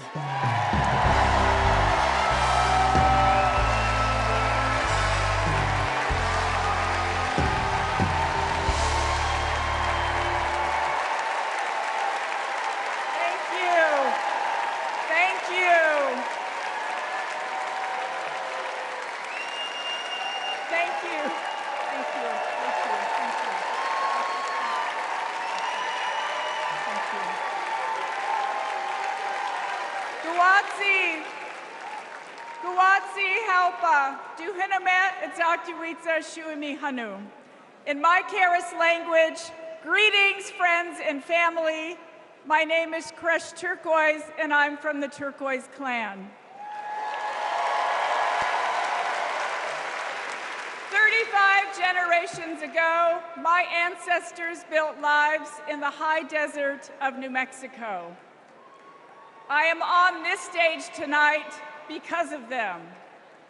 While fishing with my dad and running through the desert with my cousins, I learned that we have a responsibility to take care of our planet. Donald Trump never learned that lesson. He called the climate crisis a hoax. He made it easier for big companies to poison our air and water. An American president must lead the world in tackling climate change. We need a president who understands that assignment. That's Kamala Harris.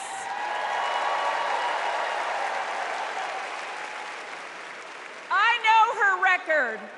She held polluters accountable for spilling oil into the San Francisco Bay. She defended President Obama's Clean Power Plan in court.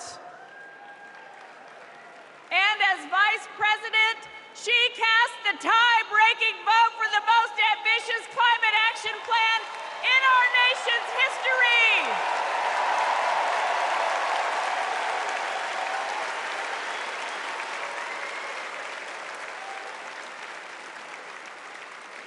Kamala Harris and Tim Walz will fight for a future where we all have clean air, clean water, and healthy communities.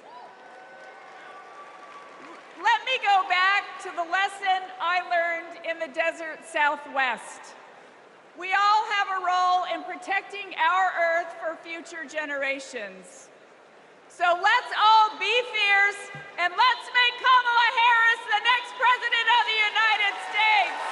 Thank you all so much. Thank you. Thank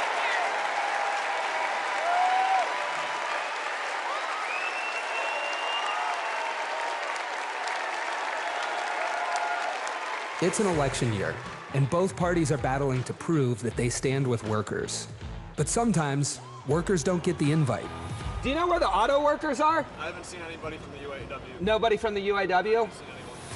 After we struggled to find any auto workers at Trump's Rally for Auto Workers, we hit the road to find out what Democrats have been up to. The Inflation Reduction Act is helping to fuel a boom in clean energy, creating 9 million new clean energy jobs over the next 10 years, once-in-a-generation investment. I thought that American manufacturing was supposed to be dead. Here I am looking at one of the biggest auto mega plants being built.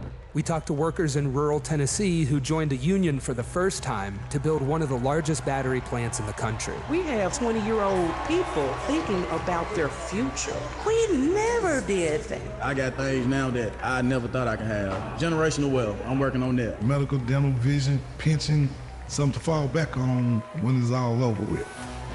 We went to Vegas, where union workers are building America's first high-speed rail. To Lordstown, Ohio, where auto workers who lost their jobs under Trump returned to work at a new battery plant. This could be the future. This could bring industry back to Lordstown. We saw it in its heyday, and here we are. We have the opportunity to make the battery. And Milwaukee, where workers are replacing every lead pipe in the city. It helps with the struggle. You don't have to struggle with 2, 3 jobs. You know, you can maintain with one job. This is my own neighborhood. This is your old neighborhood? Yes. Makes me feel good because I'm giving back something. It's easy for stories like these to get drowned out by fake worker rallies at non-union plants. Does anybody know that there's a Donald Trump event just an hour away from here? Yes? No? No. Was anybody invited to it? But over the last 4 years, only one party has invested trillions in clean energy, bringing back manufacturing and rebuilding infrastructure, putting workers at the center of it all. And this is just the start. Please welcome John Russell.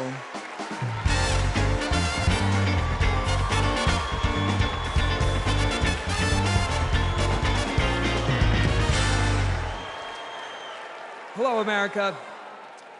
Thank you to the workers that make this convention happen. Let's never forget how essential all of our labor is. I come from Appalachia. We kept the lights on in this country for generations. But the wealth made by our broken backs and our black lungs never did trickle down. And Washington listened to rich men demanding that we stick with dirty energy at any cost. Across the country, working class people are looking for a political home after years of both parties putting profit above people. Now, Trump, a billionaire, says that he'll take on the elites, but then he promises handouts to big oil, and he punches down at anyone with the guts to be different. But populism that insists we are too different to get along, is just divide and conquer by a different name. There's another sort of populism with roots in this party that we in West Virginia know well. They called us rednecks back in the 1920s because striking workers from all different races wore red bandanas around their necks as they fought and died for respect and a living wage. Their fight yesterday is our fight right now, right now. It is our choice to build on this progress and to create a political home for the mass of working Americans fighting for control over their government, their workplaces, and their planet. And it is our moment to live up to. Let's get after it. Thank you very much.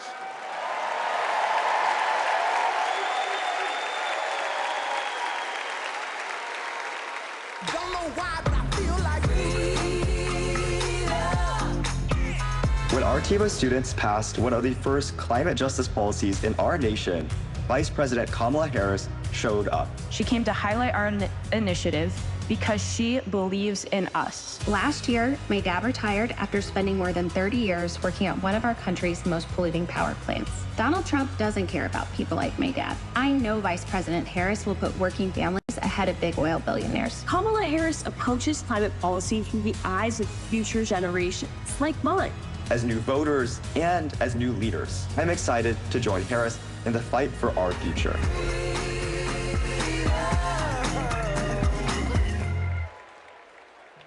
Please welcome Florida Representative Maxwell Frost.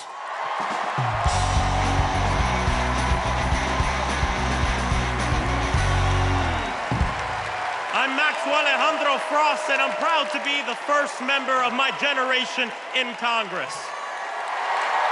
I'm also proud to represent Central Florida. You might expect me to talk about how climate change will impact our future. But as a Floridian, as a Florida man, I'm here to tell you that the climate crisis isn't some far-off threat. It is here. Donald Trump and J.D. Vance think they can divide us by saying this crisis is some type of hoax. But I've walked the streets of communities that have been forced to rebuild after hurricane flooding destroyed their homes. I've heard the stories of immigrant farm workers made to work in horrid conditions exacerbated by this crisis. And I felt the scorching record heat and know that climate change can sometimes feel like an unstoppable force. But with our movement and with organizing and an administration that cares, we are making progress. Kamala Harris and Joe Biden have proven that tackling this crisis creates jobs, that investing in clean energy protects our health, and that investing in mass public transit builds strong communities. And we must always remember that peace is essential to our climate and war destroys our environment. This election is about every drop of water that we consume and every breath we breathe. Fighting the climate crisis is patriotic. And unlike Donald Trump, our patriotism is more than some damn slogan on a hat. It's about actually giving a damn about the people who live in this country. Because when you love somebody, you want them to have clean air. When you love somebody, you want them to have safe drinking water. And when you love somebody, you want them to have a dignified job. And so, America, it's simple. Let's get to work and elect Kamala Harris and Tim Walz for our planet, for our future, for our present, and for our people. God bless.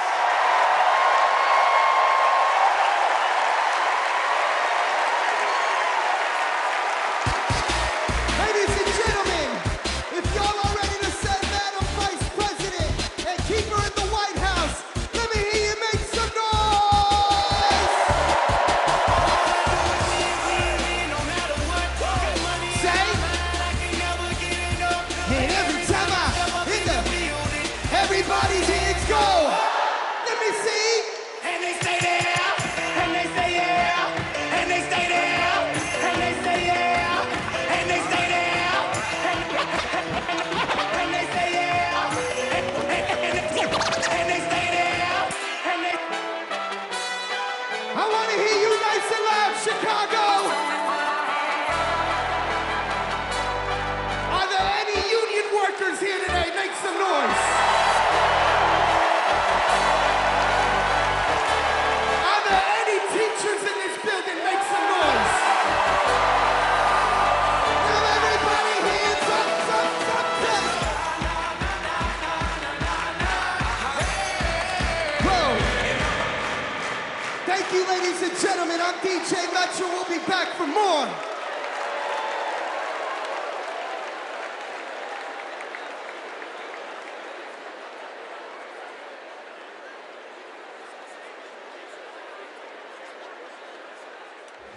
What's up, everybody? Stephen Curry here. I know you all know I play for the Golden State Warriors, but man, What a great honor it was to represent Team USA and go out there and win that gold medal at the Olympics this summer. And that unity on and off the court reminded us all that together we can do all things and continue to inspire the world. That's why I believe that Kamala, as president, could bring that unity back and continue to move our country forward. This is about preserving hope and belief in our country, making sure families can be taken care of during their most precious times. I got to visit Kamala with my team in the White House last year, and I can tell you one thing I knew then and I definitely know now. The Oval Office suits her well. So in the words of Michelle Obama, do something. Go vote, be active. Let's show out in November like never before. It's been an honor for me to represent our country. It's an honor to support Kamala. So let's all do our part. God bless. Please welcome Democratic nominee for U.S. Congress in Alabama, Shamari Figures.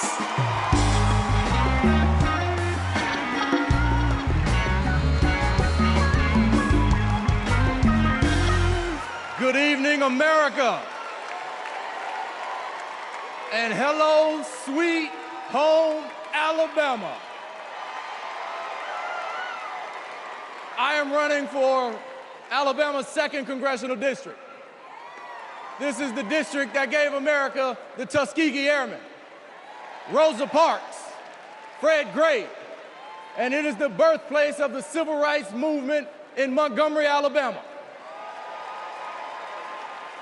And of course, this district is home to Mr. Good Trouble himself, Congressman John Lewis.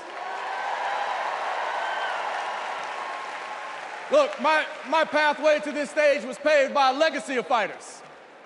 Fighters that include my mother, Alabama State Senator Vivian Davis Figures, who is here at her 11th DNC. And it also includes my father, my late father, Michael Figures, who was also a state senator and civil rights lawyer who sued the Klan into bankruptcy. Listen, all of America, all of us owe a debt to courageous freedom fighters, both known and unknown, a debt that can never be repaid. But what we can do is ensure that the work of those fighters who came before us continues, and that our sacred right to vote is always protected. Kamala Harris gets this. She's working to protect our freedoms every single day. And that's why she will sign into law the John Robert Lewis Voting Rights Act once it is introduced again by Congresswoman Terry Sewell.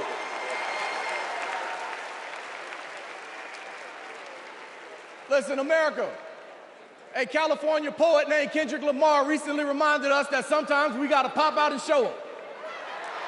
Well, America, it's time we pop out and vote. It's time we pop out from California to Alabama and all across America, and we show them that we are not going back. We are going forward, and we are going forward with Kamala Harris as the next president of the United States of America. Thank you. God bless you. Roll Tide. Let's go win this thing.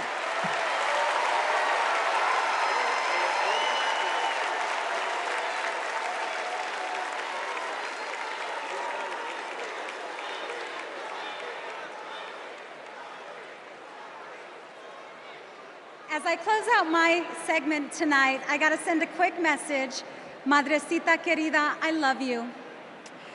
Kamala Harris and Tim Walz understand what everyday Americans are going through because unlike Donald Trump, they actually grew up in families where every dollar mattered, where everything was earned and nothing was handed to them. Our next speaker knows something about that too. Please welcome my dear friend, our fellow Texan, our next senator, Representative Colin Allred.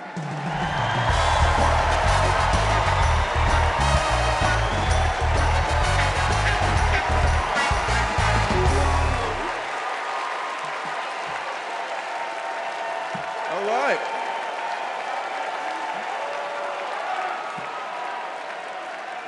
Hey, everybody. I'm Colin Allred. a congressman from Dallas, dad to 2 perfect little boys. And this November, I'm going to beat Ted Cruz.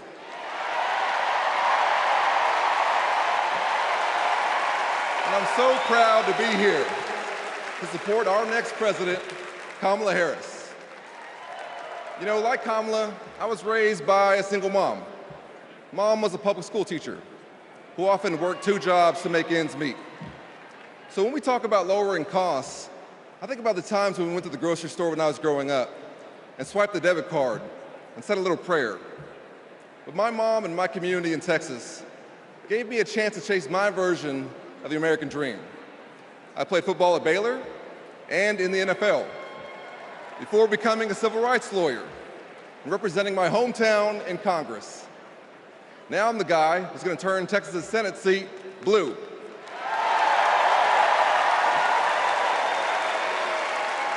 You know, in the NFL, we had a term for guys like Donald Trump and my opponent, Ted Cruz. Me guys. You know the type. Talk a big game, only care about themselves, but you don't want to be stuck with them at a barbecue. The truth is, America has never been about me. As President Obama said, the single most powerful word in our democracy is the word we. We the people. We shall overcome. Yes, we can. And we've got a message for the me guys. We is more powerful than me. We will protect and restore reproductive freedom. We will secure the border. We'll protect Medicare and Social Security. And we'll turn the page and write a new chapter for this country and elect Kamala Harris to be the next president and beat Ted Cruz. Thank you all so much. God bless you, and may God bless Texas.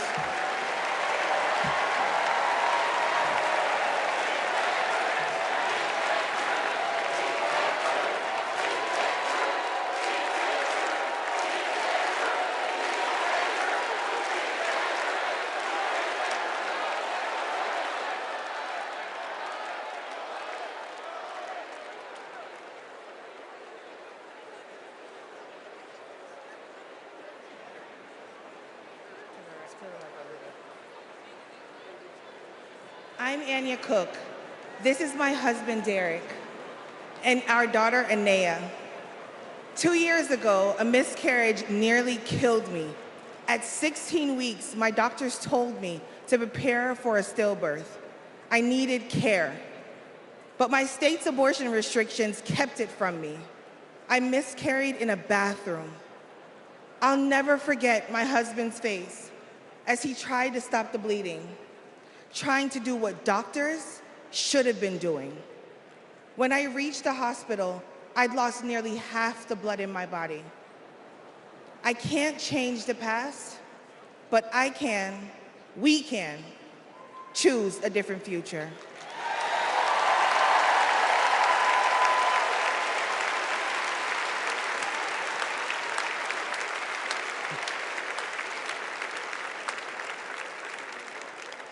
I'm Craig Sicknick, and this is my mother, Gladys.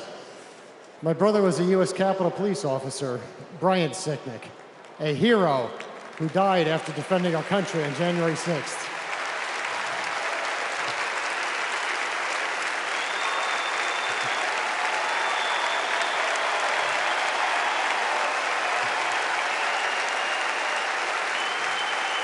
My family knows how dangerous Trump is. He incited the crowd while my brother and his fellow officers were putting their lives at risk. We need a real leader, not an autocrat who is stuck in the past. Brian, we miss you every day.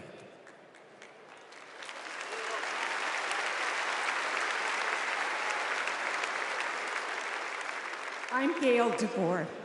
I've had type 1 diabetes since I was 11. Stressing about insulin cost has been a constant in my life. President Biden and Vice President Harris have moved mountains to help. Medicare can finally negotiate prescription drug prices.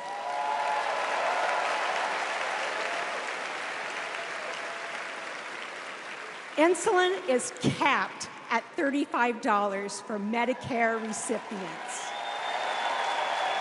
And when elected, Kamala Harris plans to extend that cap to the rest of us. That's the future I want. That's the future I am voting for.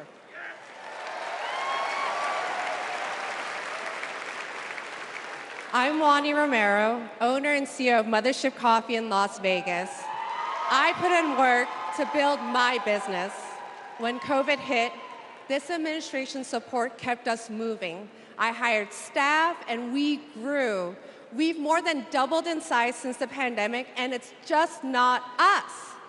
Over the last 4 years, 19 million new business applications have been filed.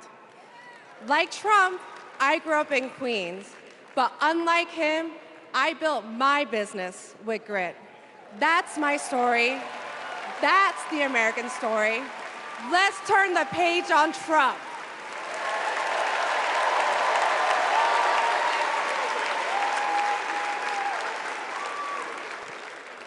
I'm Eric Fitz, and these are my sons, Christian and Carter.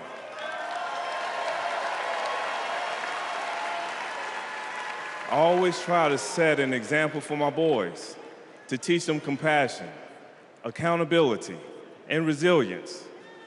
I want those values to be reflected in our leaders.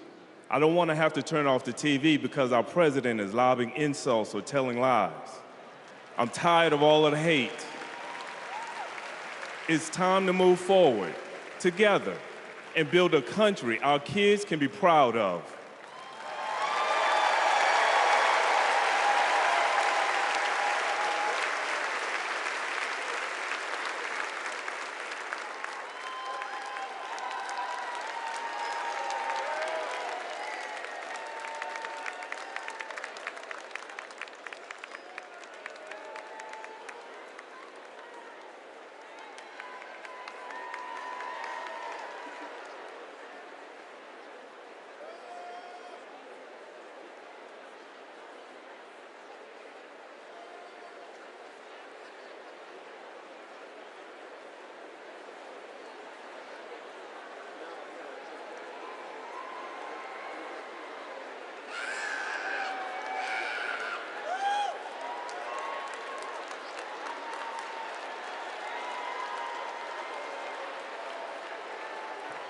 Please welcome the Bulls' official drumline, Chicago's own Pack Drumline.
Party's not over, Chicago!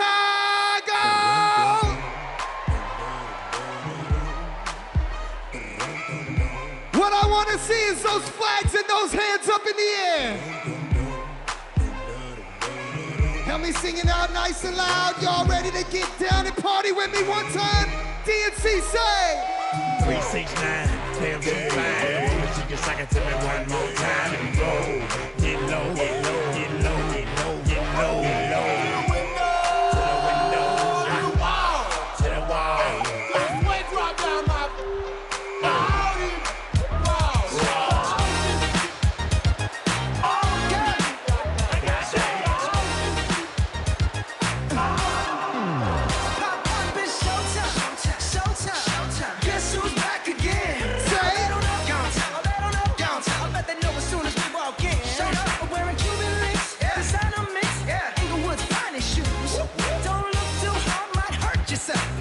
Let me hear you say,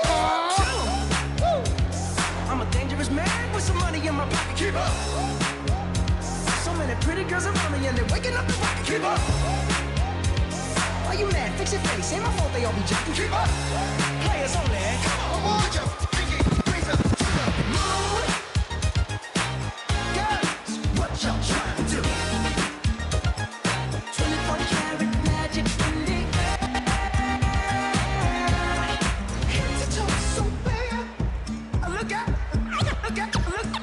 This ain't Texas, no hold'em. So there are cards down, down, down, down. Say! Pocket Lexus, throw your keys up. Stick around, round, round, round, round. Nice and loud. And I'll be damned if I can't slow dance with you. Come pour some sugar on me, honey, too. It's a real live boogie and a real live hold down. Don't be a, come take it to the floor now. Woo! There's a tornado in my city, in the basement. That ain't pretty, rugged whiskey. We're surviving. A red cup kisses, sweet redemption, passing time, yeah. Ooh, one step to the right, we headed to the dive bar we always thought was nice. Run me to the left, then spin me in the middle, boy, I can't read your mind. This ain't Texas, ain't no hold'em. So lay our cards down, down, down, down. So pocket Lexus, throw your keys up, stick around, round, round, round, round. One more time, nice and loud. And I'll be damned if I can't slow dance with you. Come pour some sugar on me, honey, too. It's a real live boogie and a real live hold down. Don't be a, take it to the, take it to the, take it to the.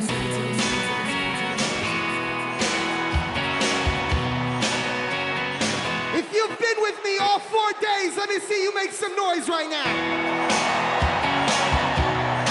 And if this is your first convention, let me hear you make some noise. I was born in a small town, and I live in a small town. I've died in a small town, oh, small communities. All my friends in a small town. My parents live in the same small town. My job is a small town, provides me a lot of opportunity.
with me.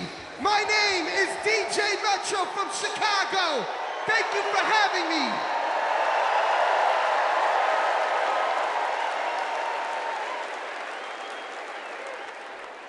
Here we go.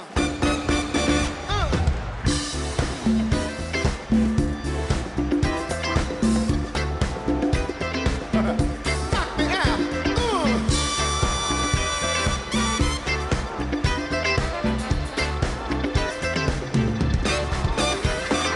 Superhighway, coast to coast, easy to get anywhere. On the transcontinental overload, just slap behind the wheel. How does it feel? There's no destination. Too far, and somewhere on the way, you might find out who you are. Living in America, eye to eye, station to station. Living in America, hand in hand, across the nation. Living in America, I got to have a celebration. Rock my soul, yeah, yeah. Come on, slow down, fat back, a minute mile on a railroad track. All night, the way they go, keep on running through your rock and roll soul. All night diners keep you awake on black coffee and a hard roll. I like to walk around, but everybody's working overtime. Living in America,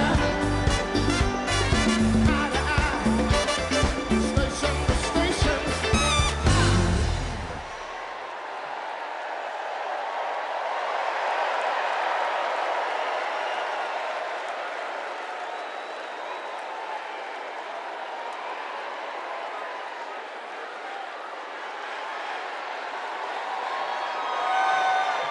Please stand if you are able and welcome winners of 13 Grammy Awards and the biggest selling U.S. female group of all time, the Chicks.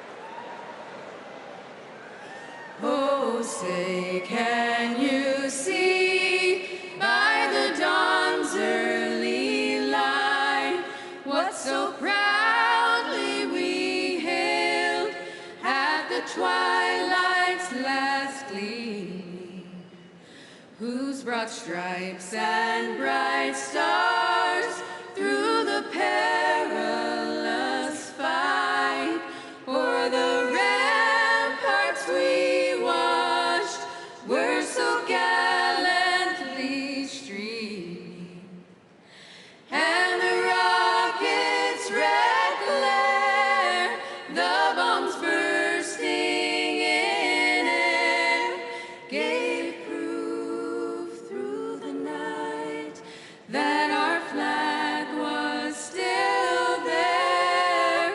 Oh, say, does that star-spangled banner yet wave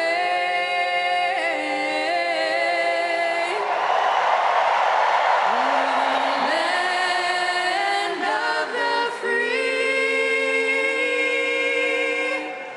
and the home of the brave?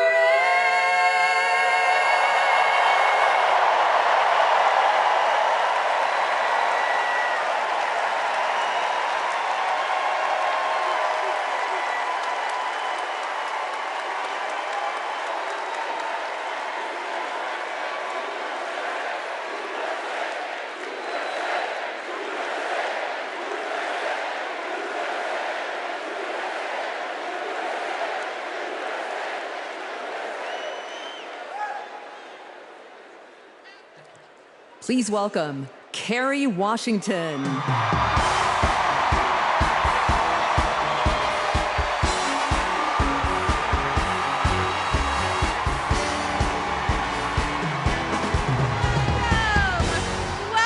to the final night of the Democratic National Convention. The last 3 nights have been extraordinary, and tonight we hear from our next president, Kamala Harris. Now, as I stand here, I know that there are folks on social media already saying, go back to your TV show, shut up and act. But I am not here tonight as an actor. I am here as a mother, as a daughter, as a proud union member. I am here as the granddaughter of immigrants, as a black woman descended from enslaved people. I am here tonight because I am an American and because I am a voter. And because we, the people, are stronger when all our voices are heard. Look, I know that I am the one standing on this stage, but I am not the lead character in this story. You are. All of you. You are the messengers. You are the fixers. Dare I say it, you are the Olivia Popes. You are the superheroes saving this democracy. It is you, not me, who have the greatest power to convince your loved ones to vote. So, just like Michelle Obama told us, let's do something. Let's make a video. Everybody take out your phones. Everybody take out your phones. We're gonna make a moment. Can somebody bring me my phone? I wanna capture this historic moment and share it with the people that we love. Oh, what'd you do?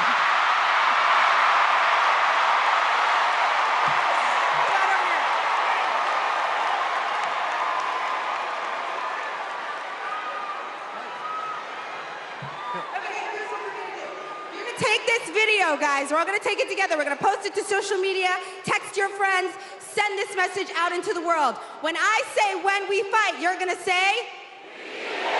Are you ready? Okay, let's record. We're recording. You ready, Tony? Yep, I'm ready. Okay, ready? When we fight! When we fight! When we fight! Are you ready for Kamala Harris to win? Good, because when Kamala wins, America wins. We did it! We did it, Joe. Thank you, Tony. I don't get to stay? No, you gotta go. Bye, everybody. Tony Goldwyn, ladies and gentlemen. Okay, so listen. It's come to my attention that there are some folks who struggle or pretend to struggle with the proper pronunciation of our future president's name. So, hear me out. Confusion is understandable.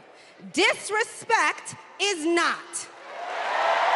So tonight, we are going to help everyone get it right. Here to help me are some very special guests.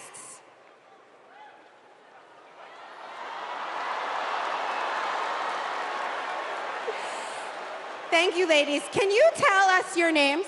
Hello, everybody. My name's Amara. And my name is Leela, her little sister. And what are you here to do? To teach you how to say your auntie's name. Okay. So how do you pronounce it? First you say comma like a comma in a sentence. Then you say la like la la la la la. Put it together and it's 1, 2, 3, Kamala. All right, so let's practice. Let's practice. Everybody over here say comma.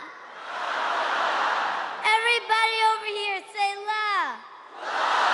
Together.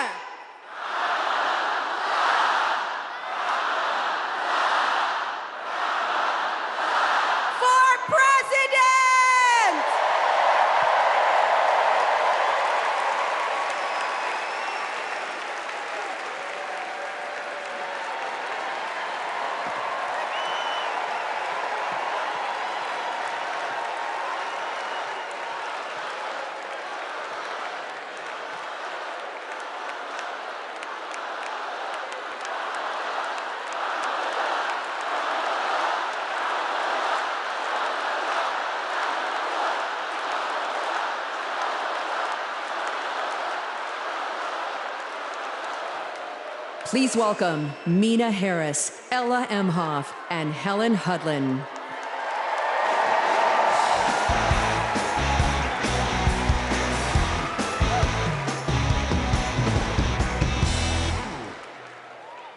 Hi, I'm Mina.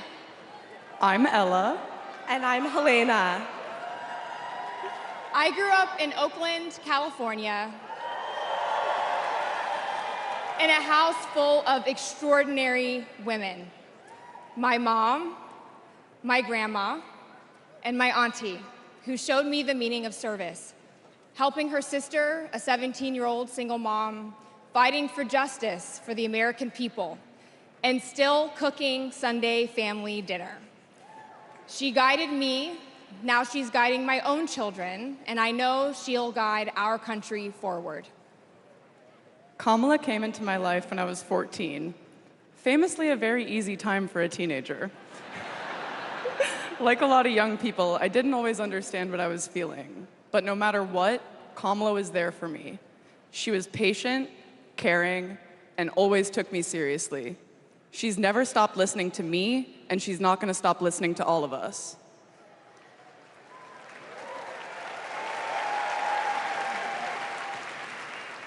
Kamala Harris is my godmother. To me, her advice means everything. Whether it's pursuing my passions, making an impact, or finding hope when the world doesn't feel so hopeful. She taught me that making a difference means giving your whole heart and taking action. She's fighting for economic opportunity, LGBTQ+ equality, and reproductive freedom, because we are not going back.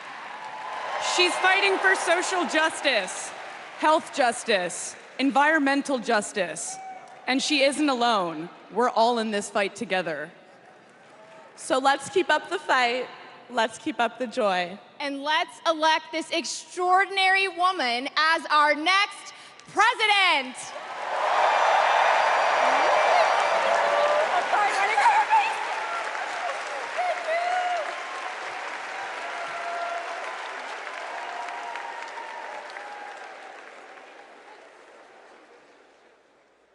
Please welcome actor and comedian D.L. Hughley.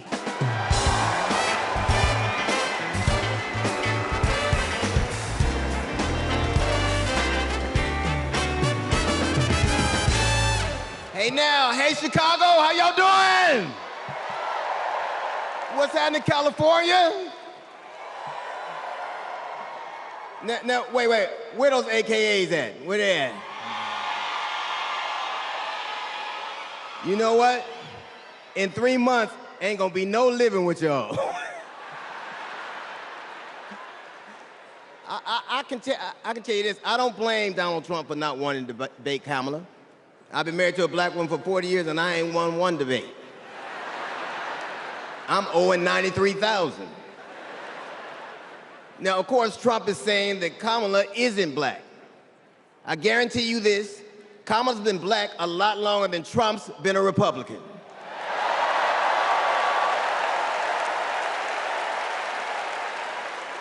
And if he keeps sliding in the polls the way he is, the only way he can keep Kamala out of the White House is if he buys it and refuses to rent it to her.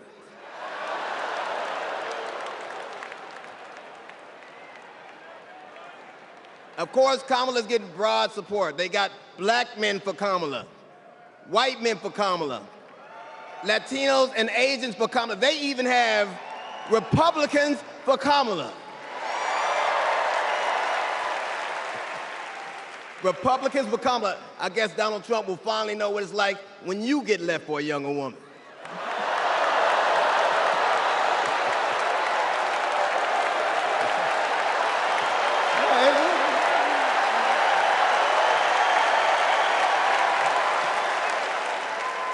But seriously, Kamala knows the truth about the American dream, that hard work is not enough. Hard work alone is not enough to succeed. That you need access and information and opportunity. And she knows that some folks are often denied those very things. As president, she will give each and every one of us a fair shot in life. But I have to admit, I didn't always believe that. I mean, if you told me the 15-year-old me would be on stage supporting a prosecutor and a teacher,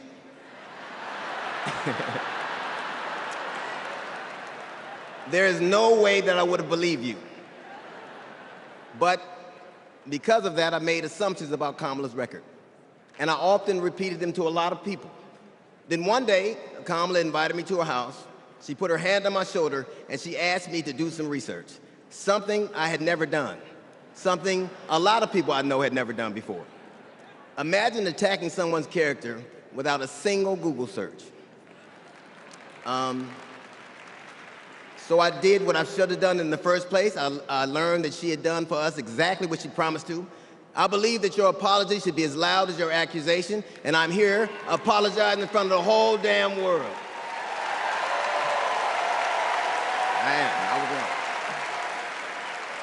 I was wrong, and I'm so very glad I was wrong because, Kamala, you give me hope for the future, a future where my grandchildren, Nola and Stevie, had the freedom to control their own bodies, where they have the opportunity to go as far as their wits and their talents would take them.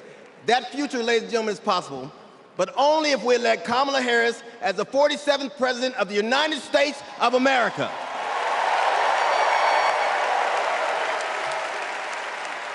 I will say this to you. The best piece of advice I've ever gotten in my entire life is you don't have to know what you will do, just know what you won't. And we won't go back.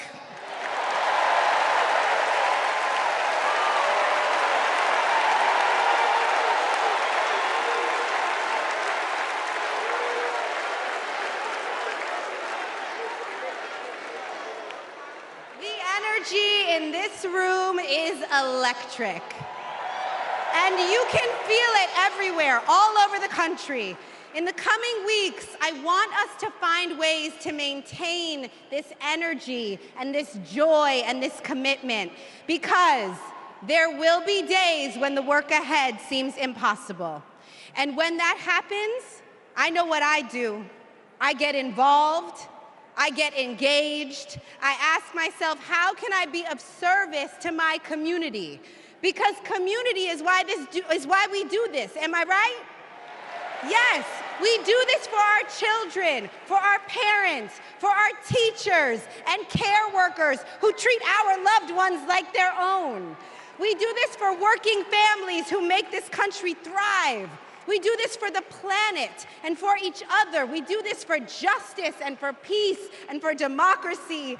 And as we are about to hear, we do this for the safety of our communities.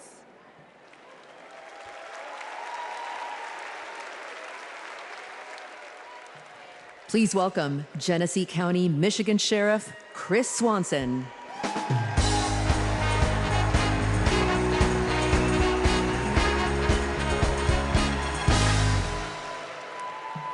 My job is to protect people, all people. In 2020, righteous anger spilled over into the streets of Flint, Michigan. One bad decision from either side, and there would have been bloodshed. But that didn't happen. We laid down our riot gear, and we embraced the community, and instead of hate, we chose hope.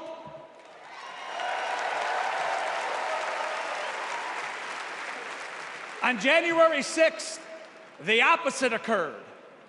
That day was paved with division, deceit, and denigration. Police officers were attacked that day. It could have been stopped. We need a leader who will embody what's affixed to all three sides of my sheriff patrol cars: protect, serve, and unify. Kamala Harris is that leader. As a prosecutor, Kamala Harris protected us by putting violent criminals and sex offenders behind bars. If I was in a courtroom, she's exactly the tough prosecutor that I'd want to see. As vice president, she served America by keeping us safer. And I can testify firsthand, where I come from, crime is down and police funding is up. As president, Kamala Harris will unify our country. She will bring us together because our country needs a leader who will go toe-to-toe with drug cartels and bullies. One who has already taken the oath, raised her right hand to advocate for the people. I can tell you in 2020, we were able to turn a protest into a peaceful movement by walking together. One city, one community, and one country. America, let's walk. Let's walk. Let's walk together and let's elect Kamala Harris and turn hate into hope yet again. Thank you.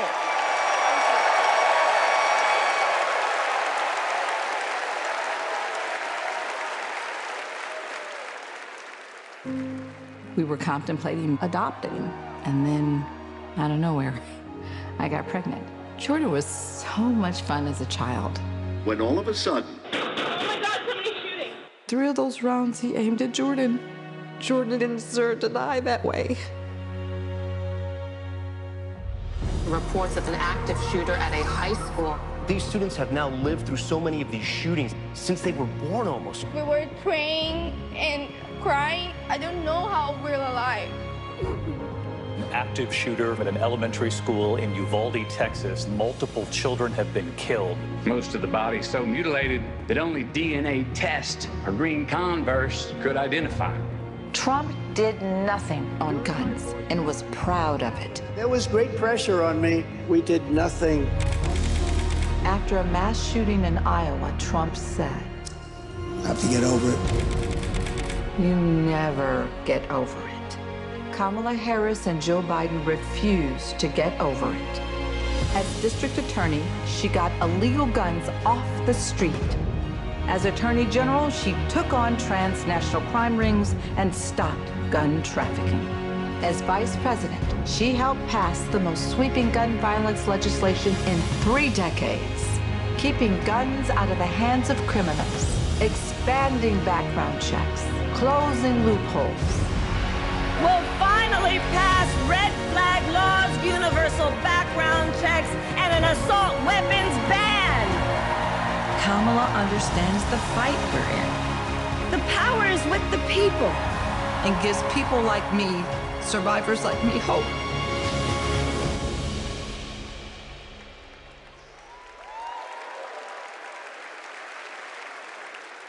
When I worked for Every Town Please for Gun welcome Safety. Georgia Representative Lucy McBath.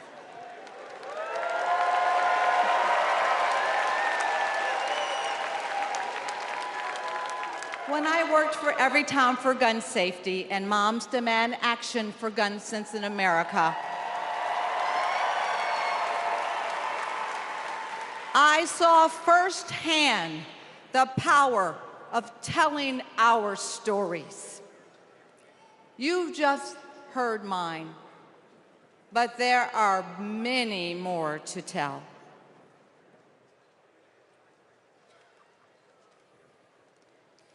On December 14th, 2012, I walked into Sandy Hook School. I stopped at the office, chatted with my principal, then started my day with my second graders.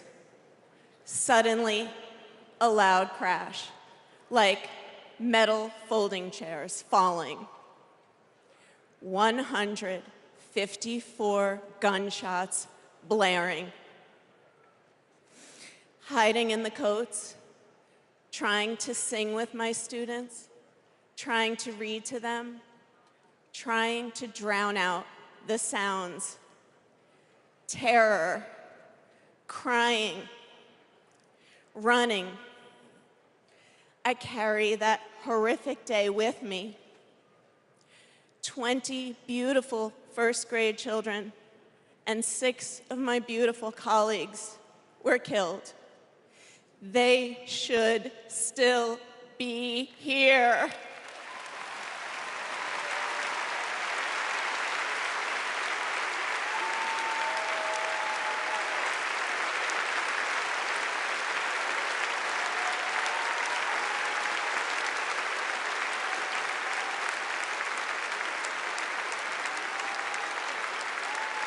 It's 10:30 a.m. at Robb Elementary in Uvalde.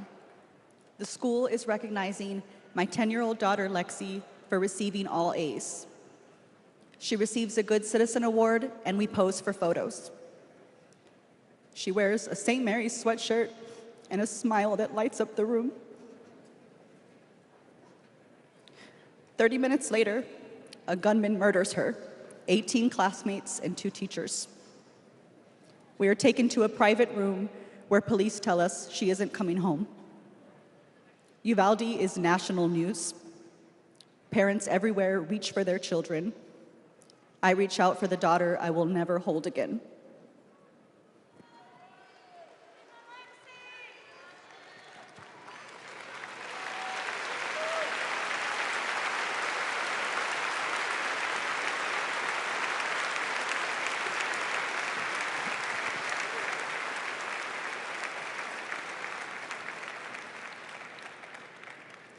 My niece, Sandy Patrice, was 22. She drove to Myrtle Beach for sun and fun and motorcycle parades. Hours later, my phone rang. Shooting on the beach. No one can find Sandy. I stayed calm. You see, my mother, Patricia Ann, had been shot and killed by an abusive partner. I was calm then too. I got to handling business. I called relatives, the police, hospitals, and I kept calling, voice steady, heartbeat pulsing. Then I was connected to the coroner. 10 years of waiting, and Sandy's murder is still unsolved. I'll keep calling, and I'll keep fighting.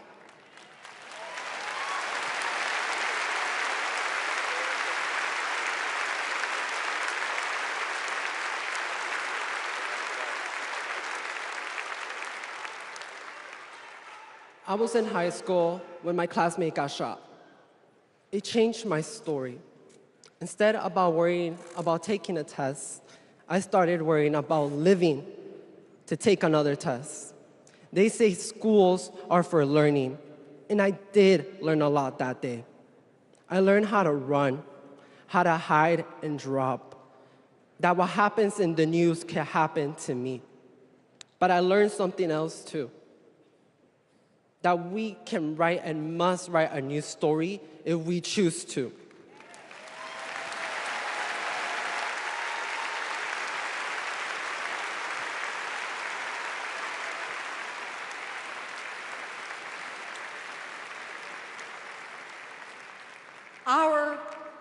Are stories of loss. But make no mistake, our losses do not weaken us. They strengthen our resolve.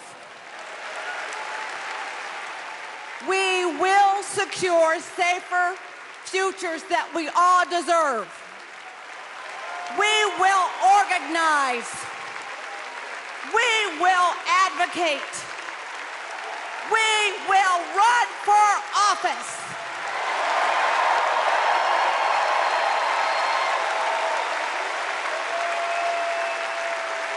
And we will join with Americans from small towns and big cities to keep our communities safe.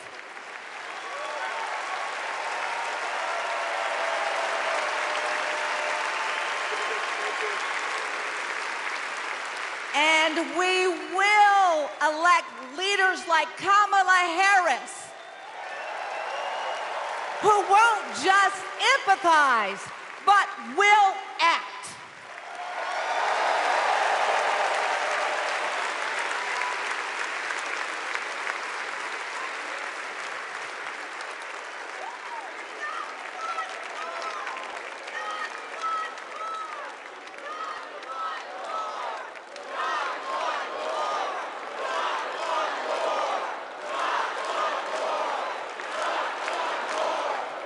Please welcome former Arizona Representative Gabby Giffords.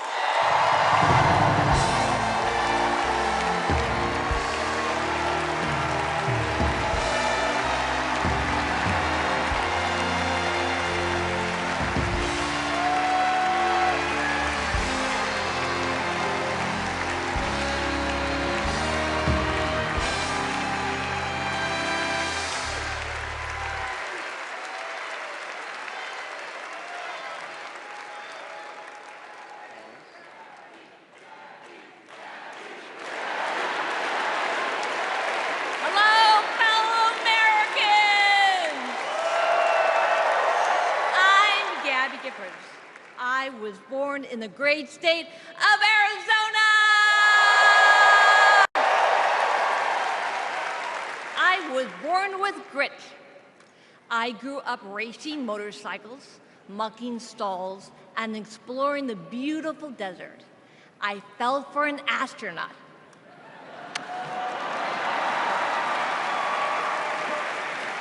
For 5 years, I served in Congress from a swing district. Everybody called me a rising star. Then on January 8th, 2011, a man tried to assassinate me. He shot 19 people. He killed 6. Terrible, terrible day. I almost died, but I fought for my life and I survived.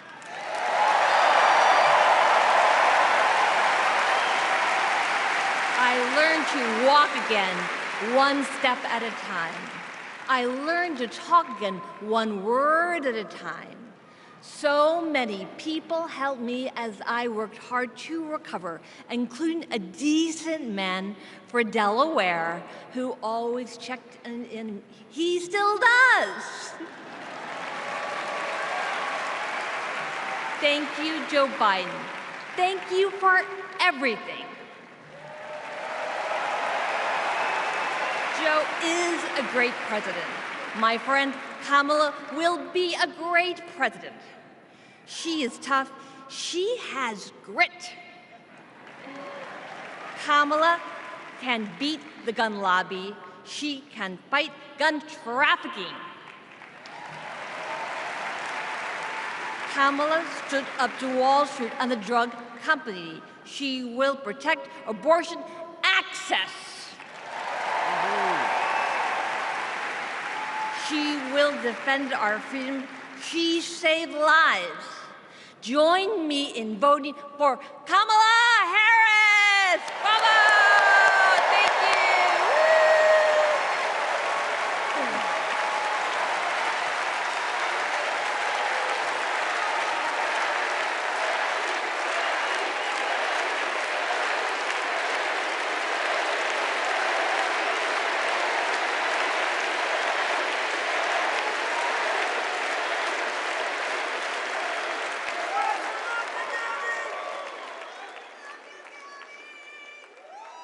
Don't know why, but I feel like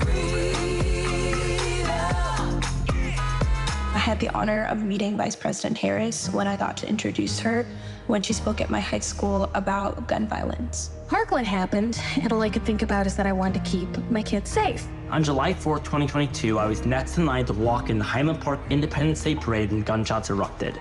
7 people were shot and killed, and 48 more were injured. Vice President Harris has been a gun sense champion since she was our California AG. We have 2 options in November. We have Kamala Harris, who has already proven her leadership in the Biden-Harris administration. They passed the first ever comprehensive gun reform in 30 years. Meanwhile, Donald Trump has cozied up to the NRA and the gun lobby. I have full confidence in Vice President Harris that she's dedicated to and committed to finding a solution to end gun violence.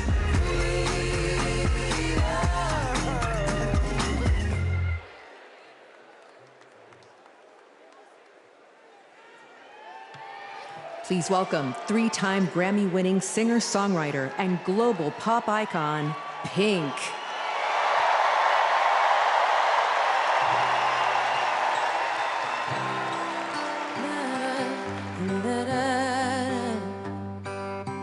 we're searchlights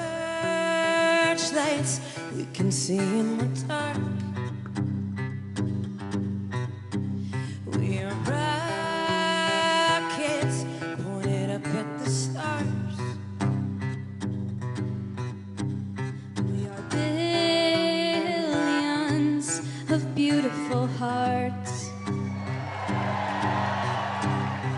They sold us down the river too far.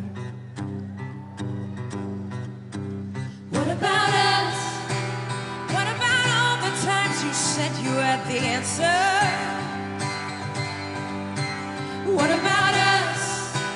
What about all the broken happy ever afters? Oh, what about us? What about all the plans that ended in disaster? What about love? What about trust? What about us? We're problems that want to be solved.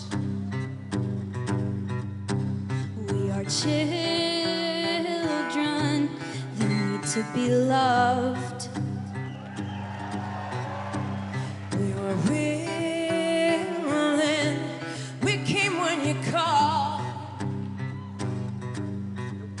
But man, you fooled us. Enough is enough. Oh, what about us? What about all the times you said you had the answers?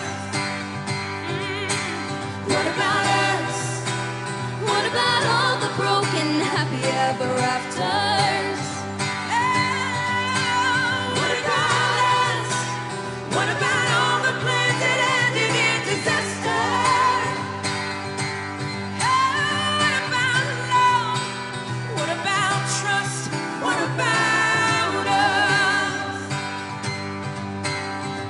Sticks and stones they may break these bones, but then I'll be ready. Are you ready? I don't want control. I want to let go. I'll be ready. Now it's time to let them know.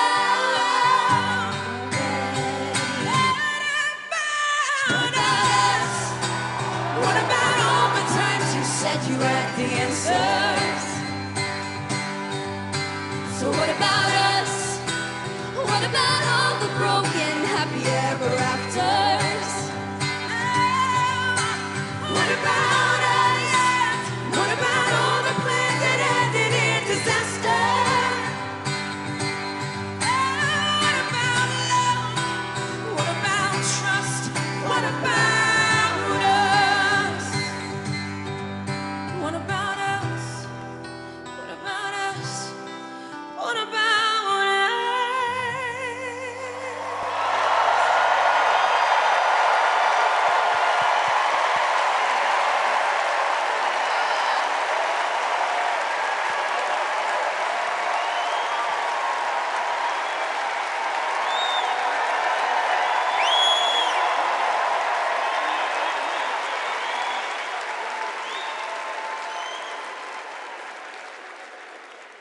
Global security and global prosperity depend on the leadership of the United States of America. And a strong America remains indispensable to the world. Our democratic ideals of freedom and liberty inspire billions, and our military is the strongest in the world.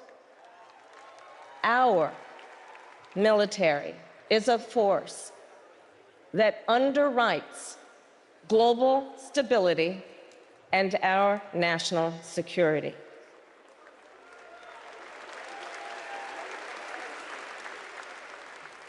Please welcome Arizona Senator Mark Kelly.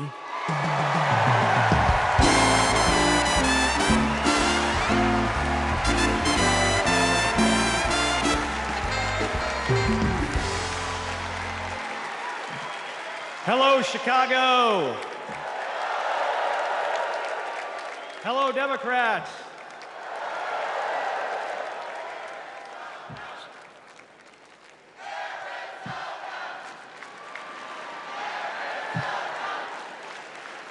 So, President Obama had to follow Michelle. I had to follow Gabby in pink. Gabby amazes me every single day. She was able to walk out and address you tonight because she's a fighter. And thanks to a team of doctors, nurses, and especially her speech therapist. We all need a team. I've flown into space 4 times. I've flown into combat nearly 40 times. Not once did I do that by myself. It took a team to accomplish a mission. It always does. I flew in the Navy during the first Gulf War. America rallied our allies to kick out a tyrant who invaded a neighbor. Today, Vladimir Putin is testing whether we're still that strong. Iran, North Korea, and especially China watch closely. What's Trump's answer? He invited Russia to do, and these are his words, not mine, whatever the hell they want.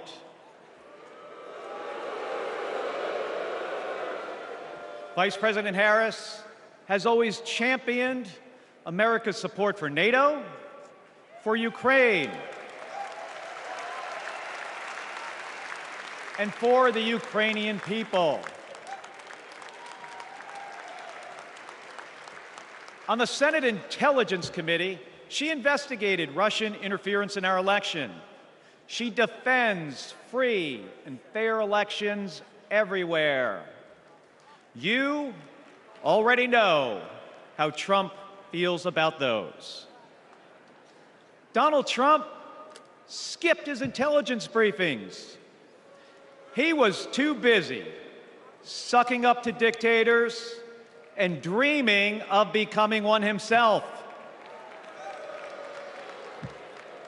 Trump thinks that Americans who have made the ultimate sacrifice are suckers and losers. If we fall for that again and make him the commander-in-chief, the only suckers would be us. Kamala Harris knows that standing with our allies means standing up for Americans. She'll keep modernizing our military to support our troops and to support our veterans like our next Vice President, Tim Walz.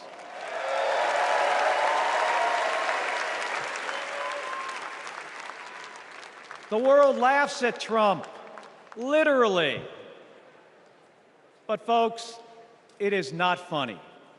When he was president, that meant the world was laughing at us. The threats we face are too serious.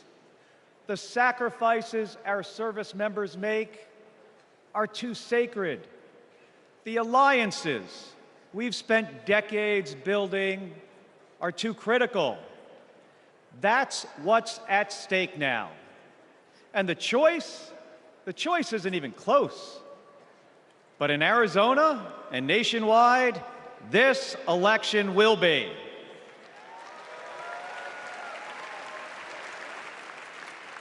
We'll win in the same way we launch rockets into space and land fighter jets on an aircraft carrier as one team on one mission.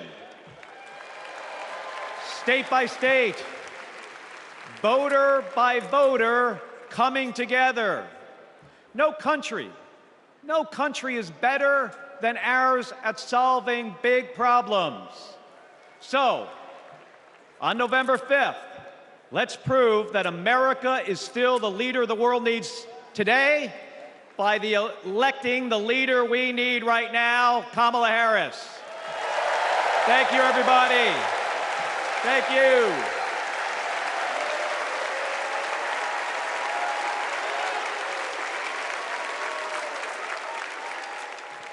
Please welcome former Secretary of Defense Leon Panetta.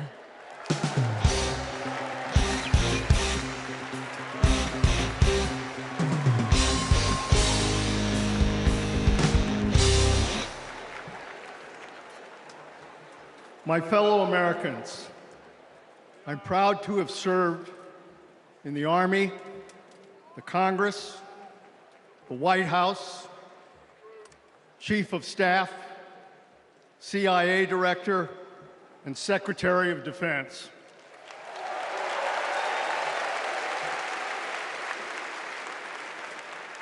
I've looked into the eyes of our warriors and deployed them into battle. I gave the order directing our Special Operations Forces to fly 2 helicopters 150 miles into Abbottabad at night. And by the time the sun rose, Osama bin Laden was dead.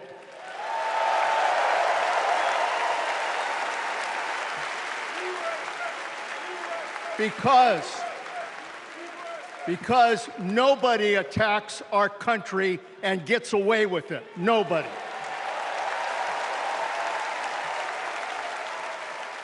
That's what our warriors do. That's what our warriors do. Our warriors need a tough, cool-headed commander-in-chief to defend our democracy from tyrants and terrorists. We need Kamala Harris behind the resolute desk. She knows a tyrant when she sees one. And our allies know a leader when they see one. On the Senate Intelligence Committee and as Vice President, she worked with more than 150 world leaders. She's looked our allies in the eye and said, America has your back. Trump would abandon our allies and isolate America. We tried that in the 1930s. It was foolish and dangerous then, and it's foolish and dangerous now.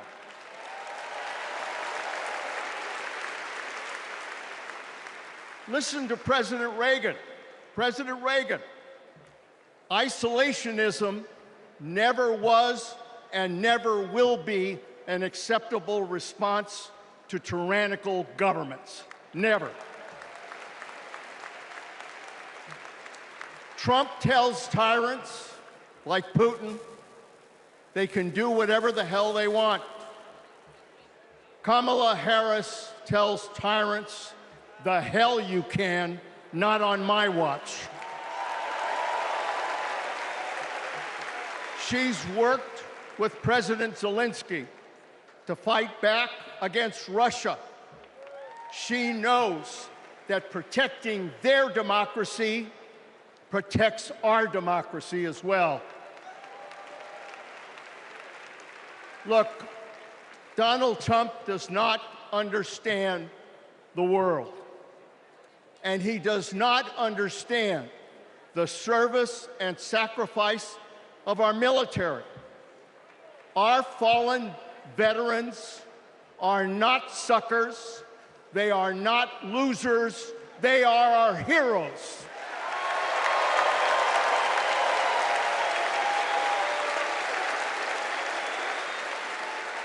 Kamala Harris will honor our veterans. And in Tim Walz, we will have a vice president who has served in uniform honorably for 24 years.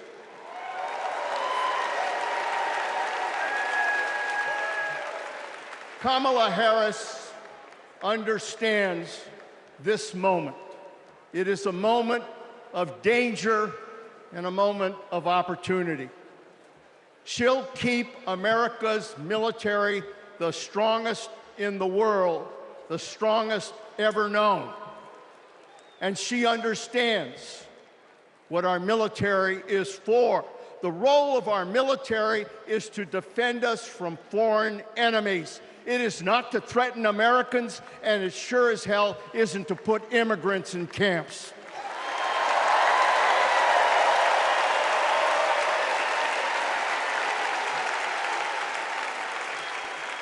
Every president since World War II, Republican and Democrat, has shared the belief that America must protect democracy in the world.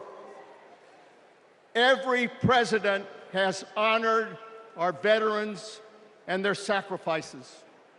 Every president, but one. So we face a critical choice: to vote for someone who stands with our military and stands up for democracy, or someone who will disrespect our heroes and undermine our democracy. My fellow Americans, there is only one choice. One choice. And let me tell you something. When she takes her oath of office, as she will this January,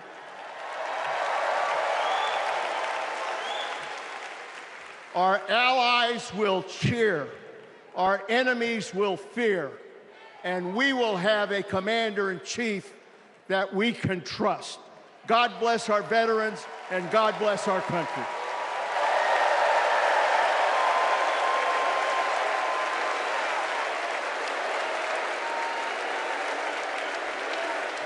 Please welcome Arizona Representative Ruben Gallego.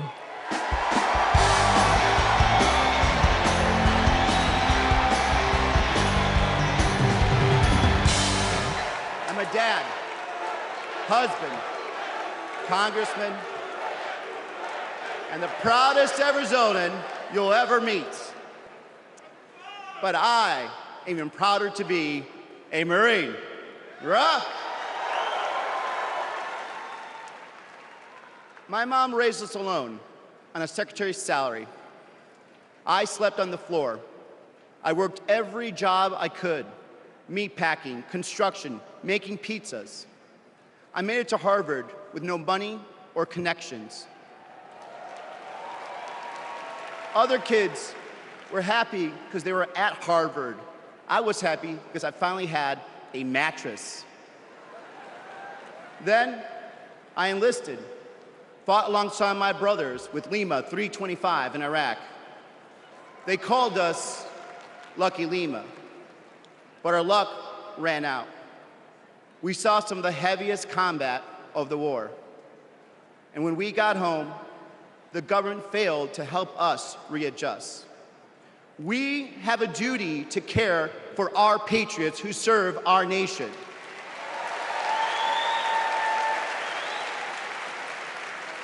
For the Vietnam veteran and Buckeye who relies on the VA for his medication.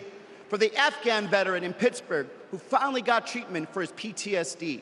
For the Marine in Milwaukee who relies on the benefits she earned. For my Navajo brothers and sisters who serve the Marines with me, I remember you too. Kamala Harris and Tim Walz are fighting for them. Kamala Harris has delivered more benefits to more veterans than ever before, and has achieved the lowest veterans unemployment rate in history. Vice President Harris has stood up for us and our families always. Tim Walz served for 24 years. His passion for veterans earned him respect on both sides of the aisle, and he stands with us too. In fact, let me introduce you to some of the many Democrats who understand what service means, because we put country over politics. We were proud to wear the uniform. And we're proud serving our countries in city halls, state capitals, the U.S. House, and the Senate. These veterans represent the best of our country. We stand united as veterans, Democrats, and patriots to fight for everyone who served.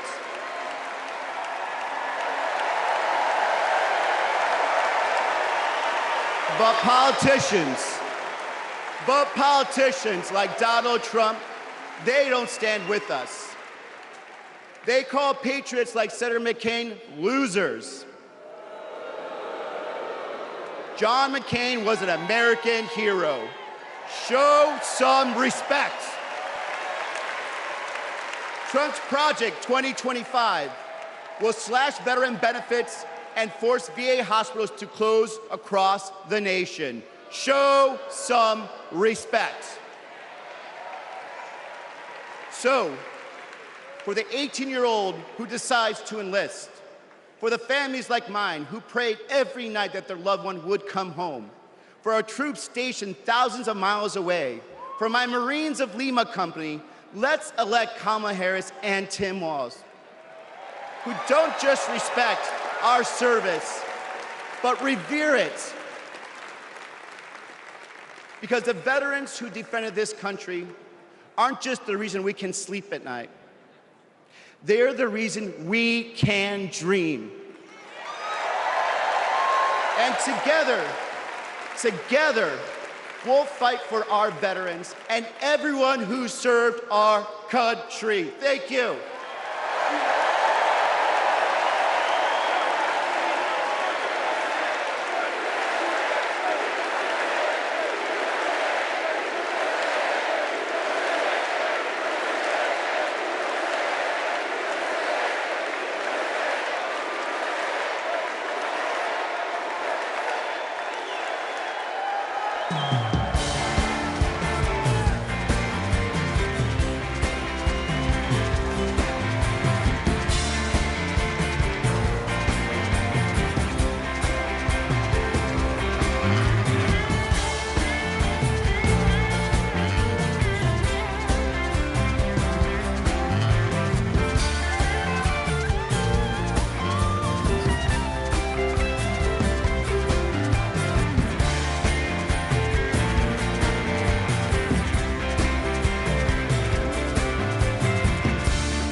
Please welcome Michigan Governor Gretchen Whitmer.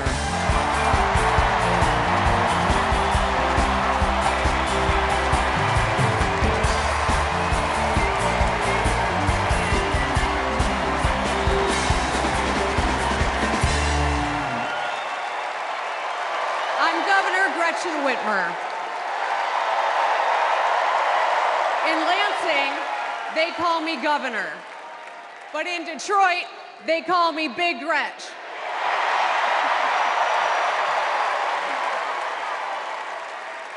Donald Trump called me that woman from Michigan as an insult. Being a woman from Michigan is a badge of honor.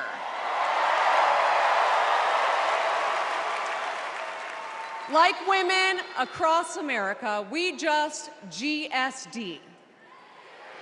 Get stuff done. At 29, I joined the sandwich generation. Sandwiched between working and raising my newborn and caring for my mom, who was dying from brain cancer. It was hard, but not extraordinary. It's life. Those nights reminded me who I was fighting for.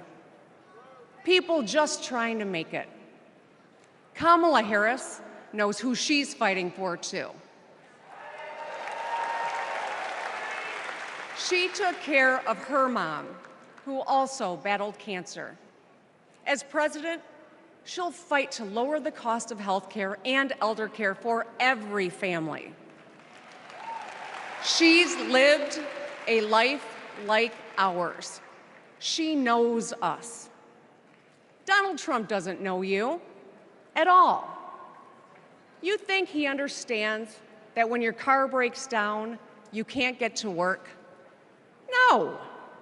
His first word was probably chauffeur. You think he's ever had to take items out of the cart before checking out? Hell, you think he's ever been to a grocery store? That's what the chauffeur is for. But Kamala Harris, she gets us. She sees us. She is us.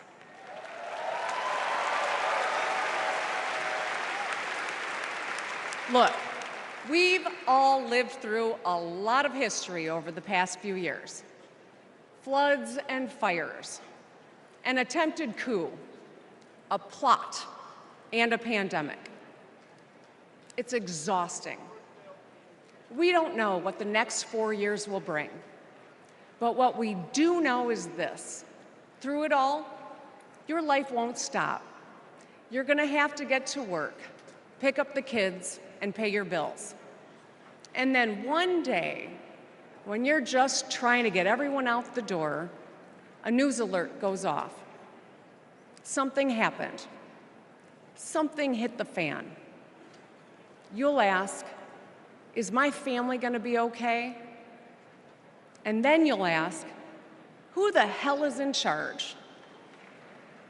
What if it's him? What if it's that man from Mar-a-Lago?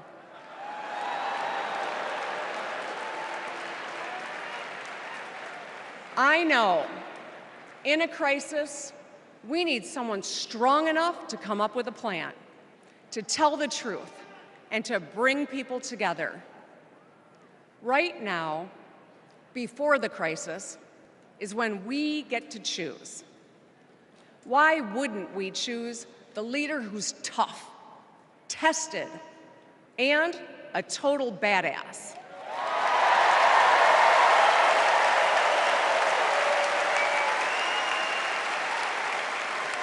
I know who I want as our commander-in-chief. America, let's choose Kamala Harris.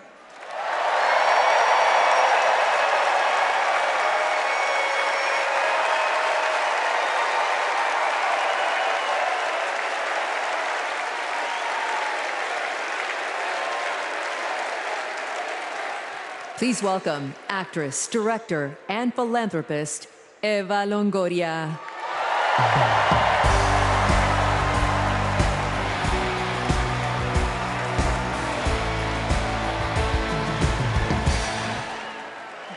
Hello, Chicago! Yes! I am so excited to be here tonight. What an honor to be part of this historic moment, and y'all are part of it. Look, I have known Kamala Harris for more than a decade, and she comes from a family a lot like mine, and I'm sure a lot like yours. We were both raised knowing that no one was gonna hand us anything, especially as women. That we were gonna have to touch every rung of the ladder to get ahead. We were gonna have to work really hard. Now, she worked at McDonald's, but I worked at Wendy's. And look at us now. You see, Kamala and I were able to see beyond the horizon because our families supported our big dreams. Well, guess what? As Americans, we're all part of one big family. Somos familia. And as familia, we have to have each other's back. We have to support each other's dreams because Kamala's success is our success. And she supports us to dream big too. So let me tell you, in the Latino community, in our community, we have a saying, sí se puede. which means yes. It means yes, we can. But tonight, I'm here to tell you, yes, she can. So we're going to say, she se puede. So when someone asks you, is she ready to lead this country forward, we're going to say, she se puede. When somebody says, is she qualified for the job, we're going to say, she se puede. When somebody asks, is she going to be the first female president of the United States, we're going to say, she se puede. Our voices, our vote, we're going to decide this election. And let me tell you, the energy tonight isn't just here in Chicago, it's all across the country. People are gathered at watch parties everywhere to celebrate Kamala Harris. Say hello. Yes. All right. We know how to work, so let's get to work. Let's turn all of this enthusiasm and joy into action between now and November 5th. Let's go. She se puede. She se puede.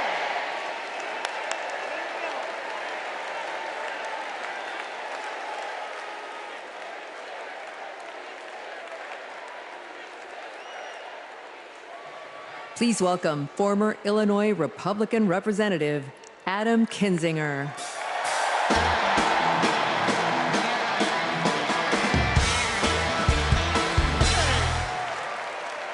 Hey, good evening. Good evening. Thank you, thank you, thank you.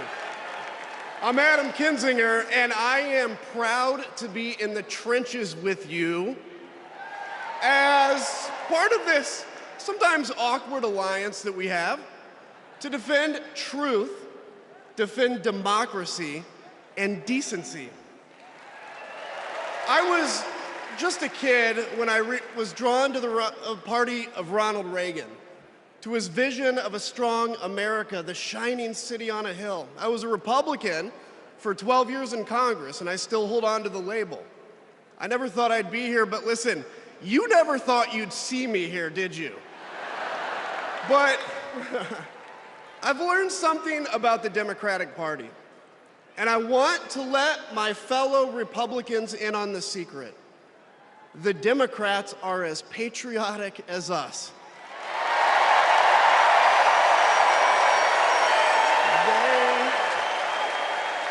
They love this country just as much as we do.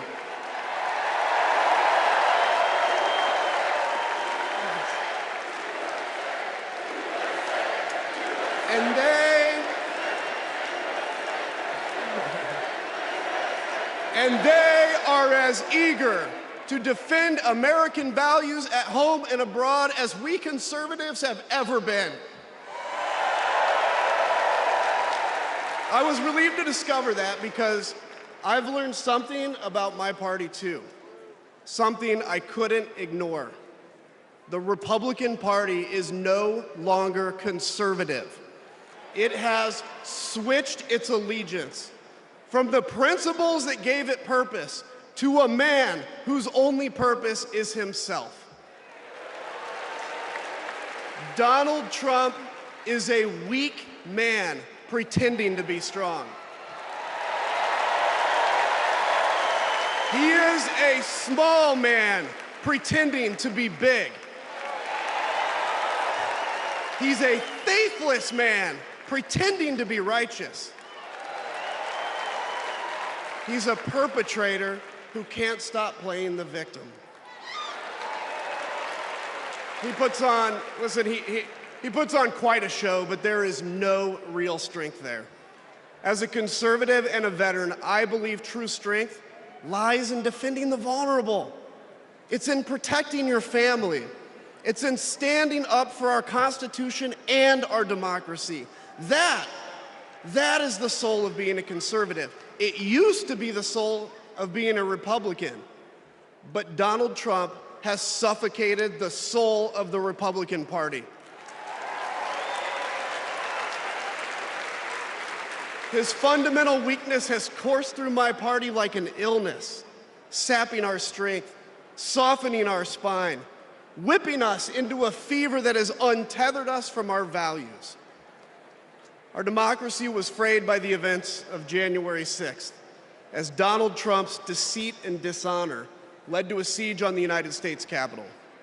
That day, I stood witness to a profound sorrow, the desecration of our sacred tradition of peaceful transition of power, tarnished by a man too fragile, too vain, and too weak to accept defeat.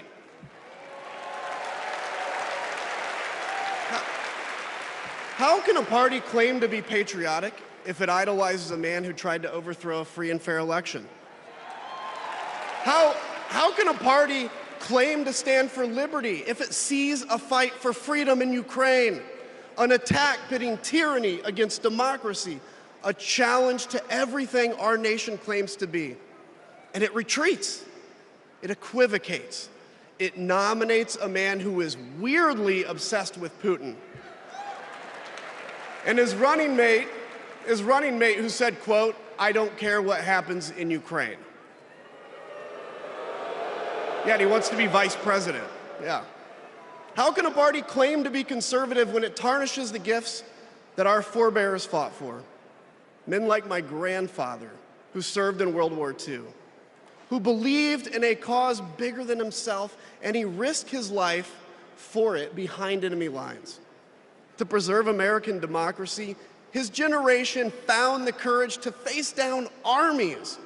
Listen, all we're asked to do is to summon the courage to stand up to one weak man.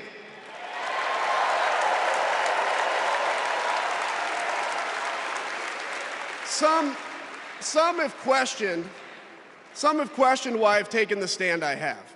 The answer is really simple, ladies and gentlemen. We must put country first. And tonight, as a Republican speaking before you, I'm putting our country first.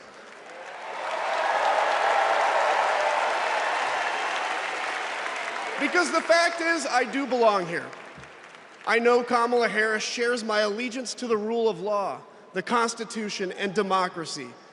And she is dedicated to upholding all three in service to our country. Whatever policies we disagree on pale in comparison with those fundamental matters of principle, of decency, and of fidelity to this nation.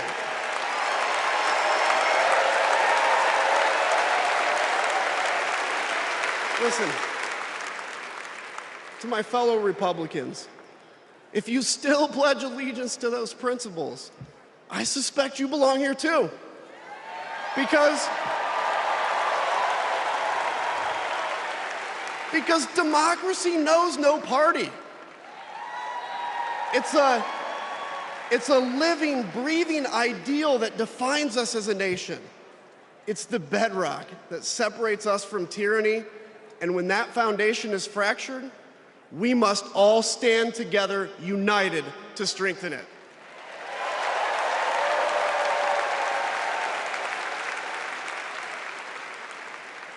If you think those principles are worth defending, then I urge you, make the right choice.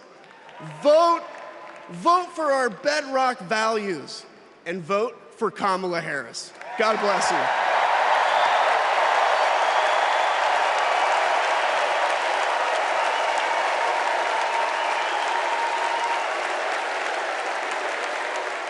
Please welcome lawyer, policy advocate, and sister of the Vice President, Maya Harris.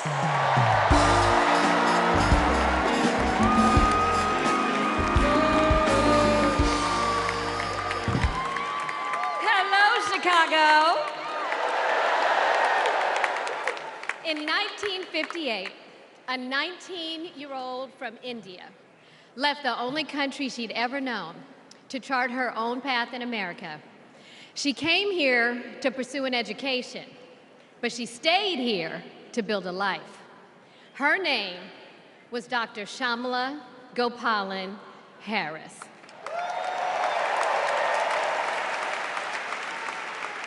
But we called her Mommy. Mommy was so many things to so many people.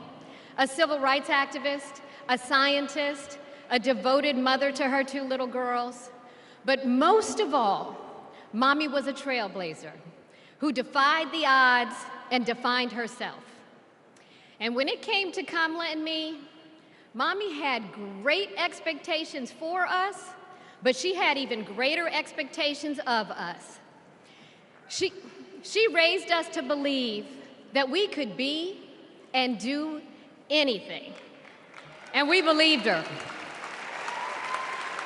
You see, Mommy understood the power and the possibility that come with knowing and showing who you truly are.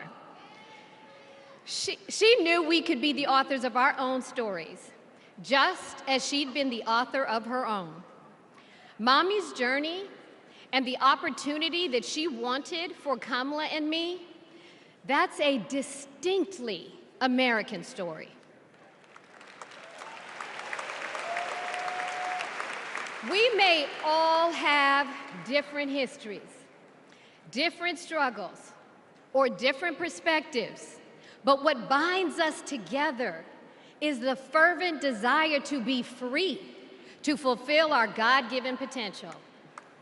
Kamala's entire life has been about fighting for each of us to have that freedom. And like so many Americans, Kamala knows what it's like to be underestimated and be counted out. She knows what it's like to be the underdog and yet still beat the odds. And now, she has created so much electricity, so much optimism, so much joy throughout the nation, and it is why we need her leadership in this historic moment.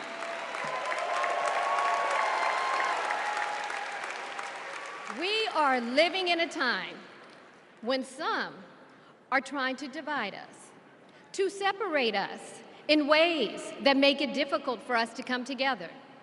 Well, look, my sister rejects that view. Where others push darkness, Kamala sees promise. Where others feel detachment, Kamala fosters connection. Where others want to drag us back to the past, my sister says, hold up now, we are not going back.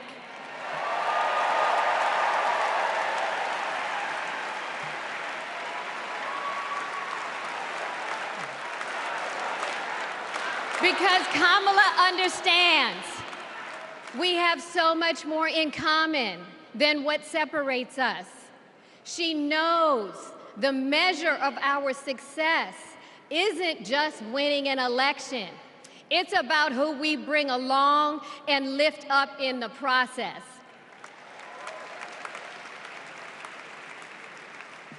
And so as I look out at all of you today and take in this incredible moment, I so wish that Mommy could be here tonight.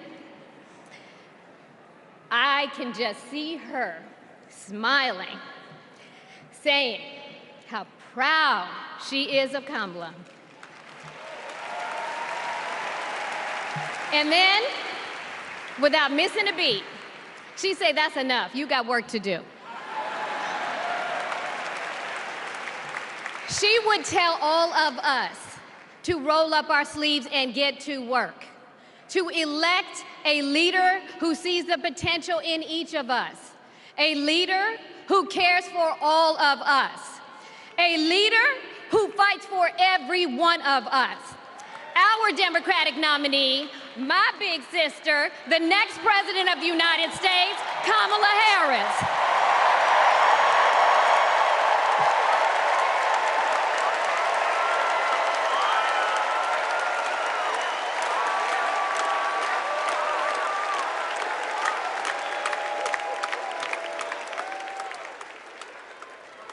Please welcome North Carolina Governor Roy Cooper.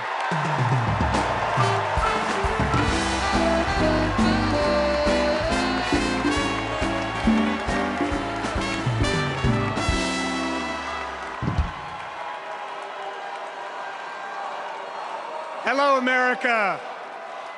I'm Roy Cooper, the last guy standing between you and the moment we're all waiting for. So I'm going to get right to it. All week, you've heard stories about my friend Kamala. I want to take you behind the scenes of one of them. 2011 was a rough time for American homeowners. Hundreds of thousands were losing their homes to illegal foreclosure. I was Attorney General in North Carolina, while Kamala had just become California's.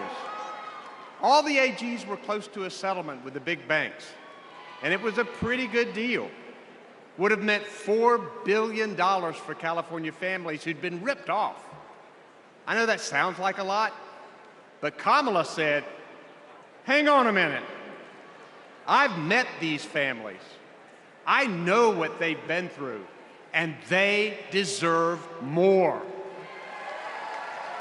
She went toe-to-toe with some of the world's most powerful executives, and she refused to give in. Let me tell you, this was a huge risk, but she knew it was a risk worth taking. That's Kamala. And we all know what happened. The banks caved. That $4 billion for California families became $20 billion. That was the first time I witnessed Kamala in action. And what I saw was a leader who does exactly what she says she's going to do, who never will settle for less. America, we got a lot of big fights ahead of us, and we've got one hell of a fighter ready to take them on. I know that because I know her. And tonight, I want the American people to know, even if you don't agree with her on everything, Kamala Harris will fight for you to the very end. For families who need better health care or a safer place to live, Kamala will fight for you. For parents who want better schools for their kids, for workers worried about a secure retirement for themselves, Kamala will fight for you. For any one of our allies, anywhere in the world, wondering if America still has your back, remember this: Kamala will fight for you. And when she fights, we win. Kamala's ready. Kamala's ready. The question is, are we? Are we going to stand up and fight for Kamala like she'll stand up and fight for us? All right. If you're ready, my home state of North Carolina, stand up. Stand up, Pennsylvania. Stand up, Michigan. Stand up, Wisconsin. Stand up, Georgia. Stand up, Nevada. Stand up, Arizona. Stand up, America. Are we going to stand up? Are we going to fight? Are we going to vote? Are we going to win? You bet we are. Let's go get them.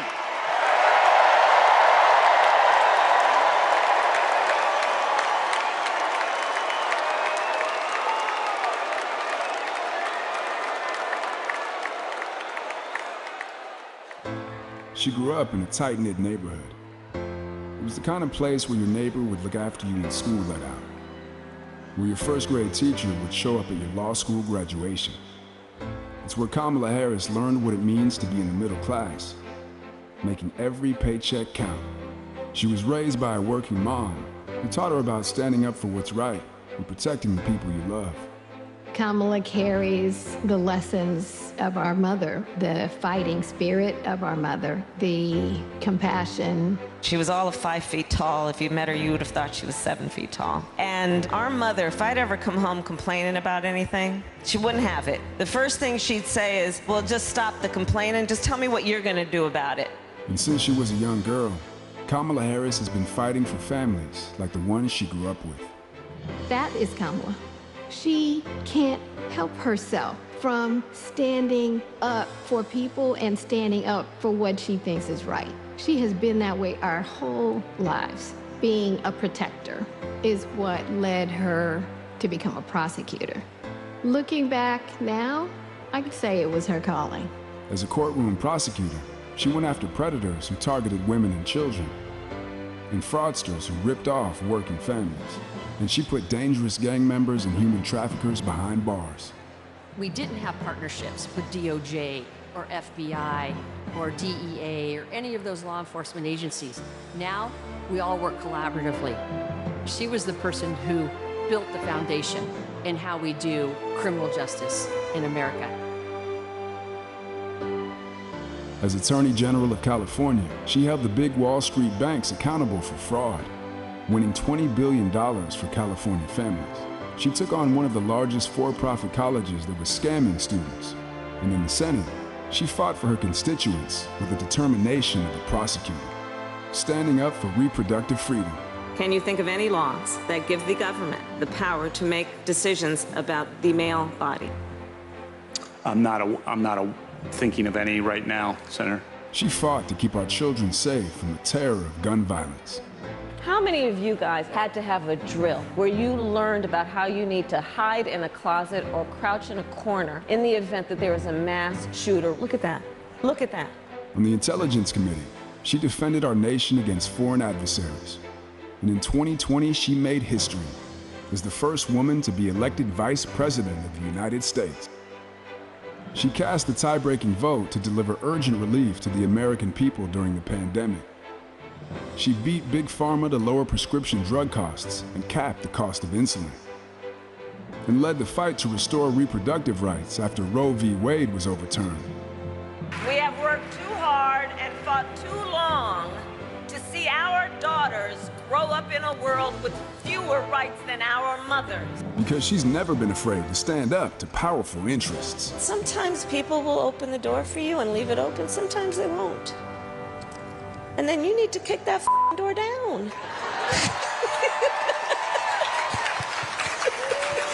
Excuse my language. Now, she's running for president, still fighting for families like the one she grew up with. Our campaign is about saying we trust the people. We're saying we just want fairness. We want dignity for all people. And we are a work in progress. We haven't yet quite reached all of those ideals, but we will die trying because we love our country. We believe in our country. We're not falling for these folks who are trying to divide us, trying to pull us apart. We know what we stand for, and we stand for the people. And we stand for the dignity of work. And we stand for freedom. We stand for justice. We stand for equality. And so we will fight for all of it. That's who Kamala Harris is. That's what she believes. And that's what she'll fight for every day.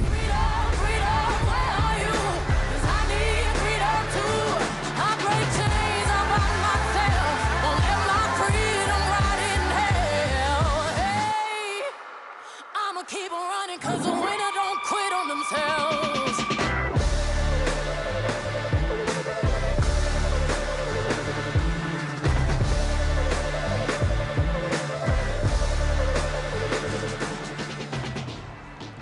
Please welcome the Democratic nominee for president, Vice President of the United States of America, Kamala Harris.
you.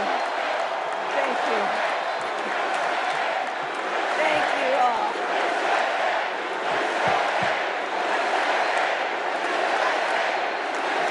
Thank you all. Okay, we gotta get to some business. We gotta get to some business. Okay, thank you all. Okay. Thank you, thank you, thank you, thank you, thank you. Thank you, thank you, please, thank you, please, thank you so very much. Thank you, everyone. Thank you, everyone. Thank you. Okay, let's get to business. Let's get to business. All right. So let me start by thanking my most incredible husband, Doug, for being an incredible partner to me, an incredible father to Cole and Ella, and happy anniversary, Dougie. I love you so very much. To our President, Joe Biden. When I think about the path that we have traveled together, Joe, I am filled with gratitude. Your record is extraordinary, as history will show, and your character is inspiring. And Doug and I love you and Jill and are forever thankful to you both.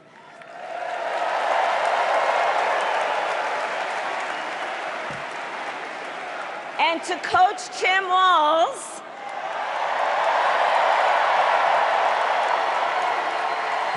you are going to be an incredible vice president. And to the delegates and everyone who has put your faith in our campaign, your support is humbling. So, America, the path that led me here in recent weeks was no doubt unexpected. But I'm no stranger to unlikely journeys. So, my mother, our mother, Kamala Harris, had one of her own. And I miss her every day, and especially right now. And I know she's looking down, smiling. I know that. So my mother was 19 when she crossed the world alone, traveling from India to California with an unshakable dream to be the scientist who would cure breast cancer. When she finished school, she was supposed to return home to a traditional arranged marriage. But as fate would have it, she met my father, Donald Harris, a student from Jamaica. They fell in love and got married, and that act of self-determination made my sister Maya and me. Growing up, we moved a lot. I will always remember that big Mayflower truck packed with all our belongings, ready to go to Illinois, to Wisconsin, and wherever our parents' jobs took us. My early memories of our parents together are very joyful ones. A home filled with laughter and music, Aretha, Coltrane, and Miles. At the park, my mother would say, "Stay close." But my father would say, as he smiled, "Run, Kamala, run. Don't be afraid. Don't let anything stop you."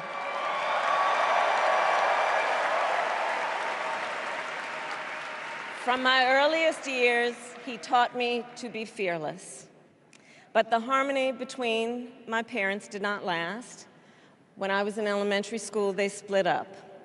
And it was mostly my mother who raised us.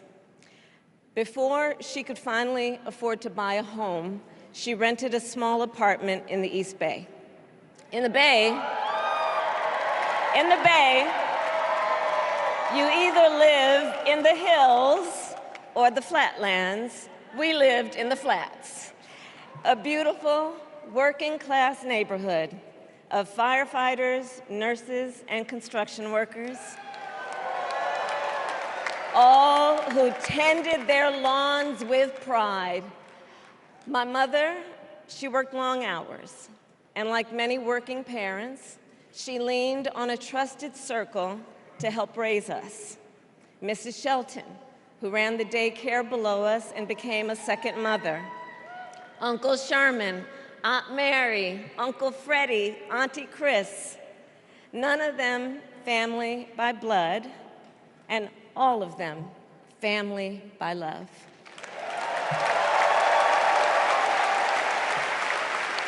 Family who taught us how to make gumbo, how to play chess, and sometimes even let us win. Family who loved us, believed in us, and told us we could be anything and do anything. They instilled in us the values they personified: community, faith, and the importance of treating others as you would want to be treated, with kindness, respect, and compassion. My mother was a brilliant, 5-foot-tall, brown woman with an accent. And as the eldest child, I saw how the world would sometimes treat her. But my mother never lost her cool. She was tough, courageous, a trailblazer in the fight for women's health, and she taught Maya and me a lesson that Michelle mentioned the other night. She taught us to never complain about injustice, but do something about it. Do something about it. That was my mother. And she taught us, and she also taught us, and never do anything half-assed. And that is a direct quote. A direct quote. I grew up immersed in the ideals of the civil rights movement. My parents had met at a civil rights gathering, and they made sure that we learned about civil rights leaders, including the lawyers like Thurgood Marshall and Constance Baker Motley. Those who battled in the courtroom to make real the promise of America. So at a young age, I decided I wanted to do that work. I wanted to be a lawyer. And when it came time to choose the type of law I would pursue, I reflected on a pivotal moment in my life. You see, when I was in high school, I started to notice something about my best friend, Wanda. She was sad at school. And there were times she didn't want to go home. So one day I asked if everything was all right. And she confided in me that she was being sexually abused by her stepfather. And I immediately told her she had to come stay with us, and she did.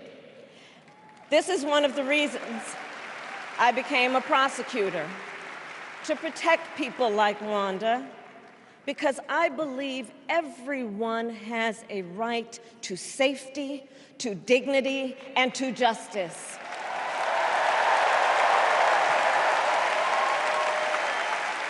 As a prosecutor, when I had a case, I charged it not in the name of the victim, but in the name of the people. For a simple reason. In our system of justice, a harm against any one of us is a harm against all of us.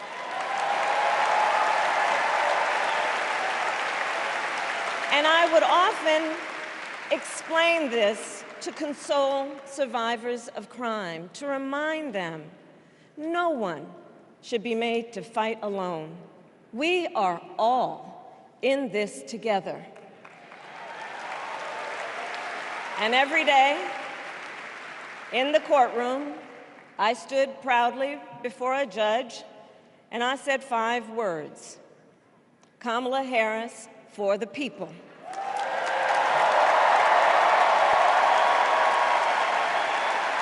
And to be clear, And to be clear, my entire career, I've only had one client, the people. And so, on behalf of the people, on behalf of every American, regardless of party, race, gender, or the language your grandmother speaks, on behalf of my mother and everyone who has ever set out on their own unlikely journey, on behalf of Americans like the people I grew up with, people who work hard, chase their dreams, and look out for one another, on behalf of everyone whose story could only be written in the greatest nation on earth, I accept your nomination to be President of the United States of America.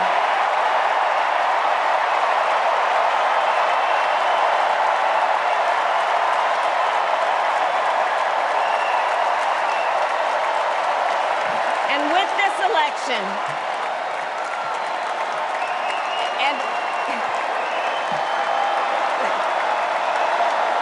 with this election,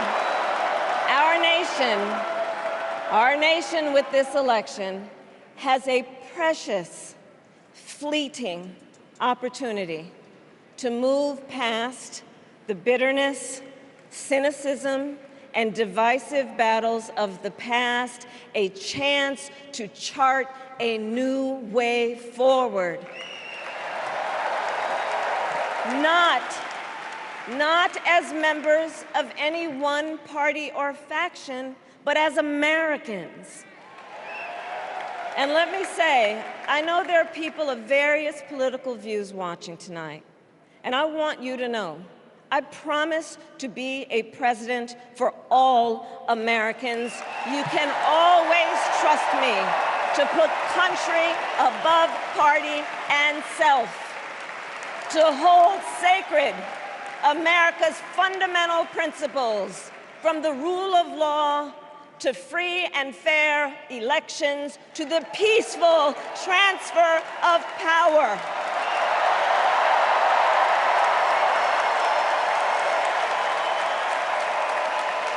I will be a president who unites us around our highest aspirations, a president who leads and listens, who is realistic, practical, and has common sense, and always fights for the American people. From the courthouse to the White House, that has been my life's work. As a young courtroom prosecutor in Oakland, California, I stood up for women and children against predators who abuse them. As Attorney General of California, I took on the big banks, delivered $20 billion for middle-class families who faced foreclosure, and helped pass a homeowner Bill of Rights, one of the first of its kind in the nation. I stood up for veterans and students being scammed by big for-profit colleges, for workers who are being cheated out of their wages, the wages they were due, for seniors facing elder abuse. I fought against the cartels who traffic in guns and drugs and human beings, who threaten the security of our border and the safety of our communities. And I will tell you, these fights were not easy. And neither were the elections that put me in those offices. We were underestimated at practically every turn. But we never gave up, because the future is always worth fighting for. And that's the fight we are in right now, a fight for America's future.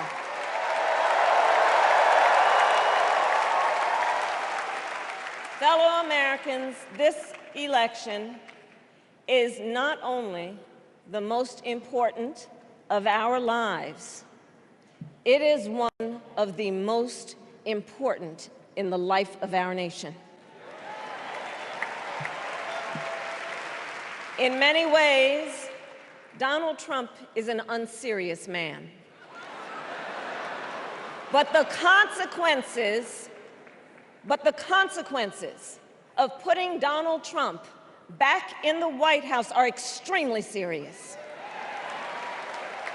Consider not only the chaos and calamity when he was in office, but also the gravity of what has happened since he lost the last election. Donald Trump tried to throw away your votes. When he failed, he sent an armed mob to the United States Capitol, where they assaulted law enforcement officers.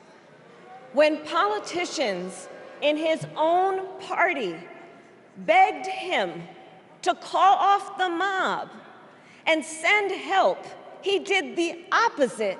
He fanned the flames.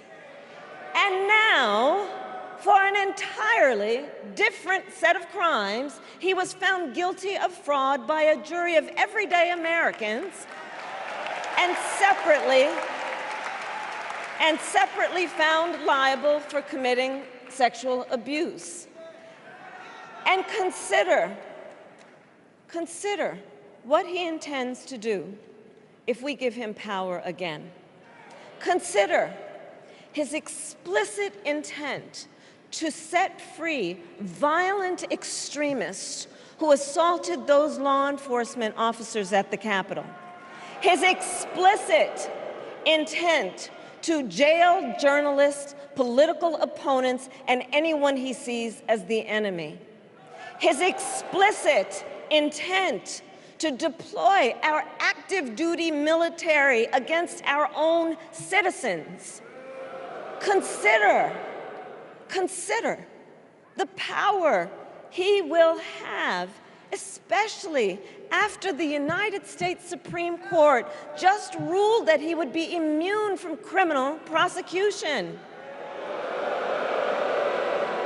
Just imagine Donald Trump with no guardrails, and how he would use the immense powers of the presidency of the United States, not to improve your life, not to strengthen our national security, but to serve the only client he has ever had, himself.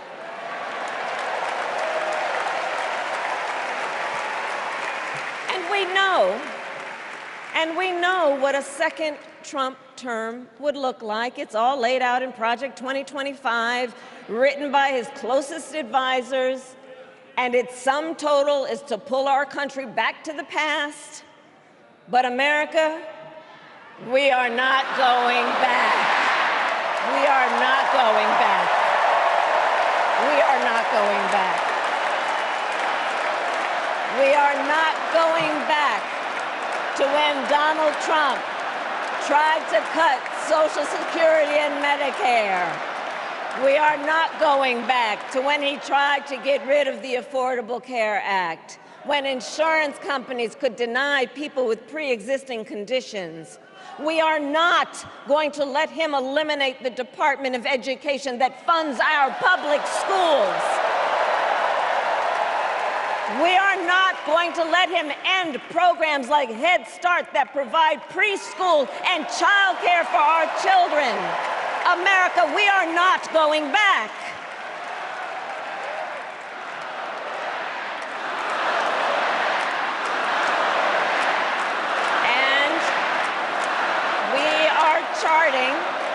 And we are charting a new way forward. To a future with a strong and growing middle class, because we know a strong middle class has always been critical to America's success. And building that middle class will be a defining goal of my presidency.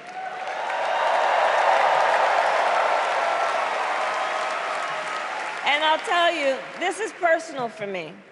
The middle class is where I come from. My mother kept a strict budget. We lived within our means, yet we wanted for little. And she expected us to make the most of the opportunities that were available to us and to be grateful for them. Because, as she taught us, opportunity is not available to everyone. That's why we will create what I call an opportunity economy where everyone has the chance to compete and a chance to succeed. Whether you live in a rural area, small town, or big city. And as president, I will bring together labor and workers and small business owners and entrepreneurs and American companies to create jobs, to grow our economy, and to lower the cost of everyday needs like health care and housing and groceries. We will provide access to capital for small business owners and entrepreneurs and founders. And we will end America's housing shortage and protect Social Security and Medicare. Now compare that to Donald Trump, because I think everyone here knows he doesn't actually fight for the middle class. He doesn't actually fight for the middle class. Instead, he fights for himself and his billionaire friends. And he will give them another round of tax breaks that will add up to $5 trillion to the national debt. And all the while, he intends to enact what in effect is a national sales tax, call it a Trump tax, that would raise prices on middle-class families by almost $4,000 a year. Well, instead of a Trump tax hike, we will pass a middle-class tax cut that will benefit more than 100 million Americans.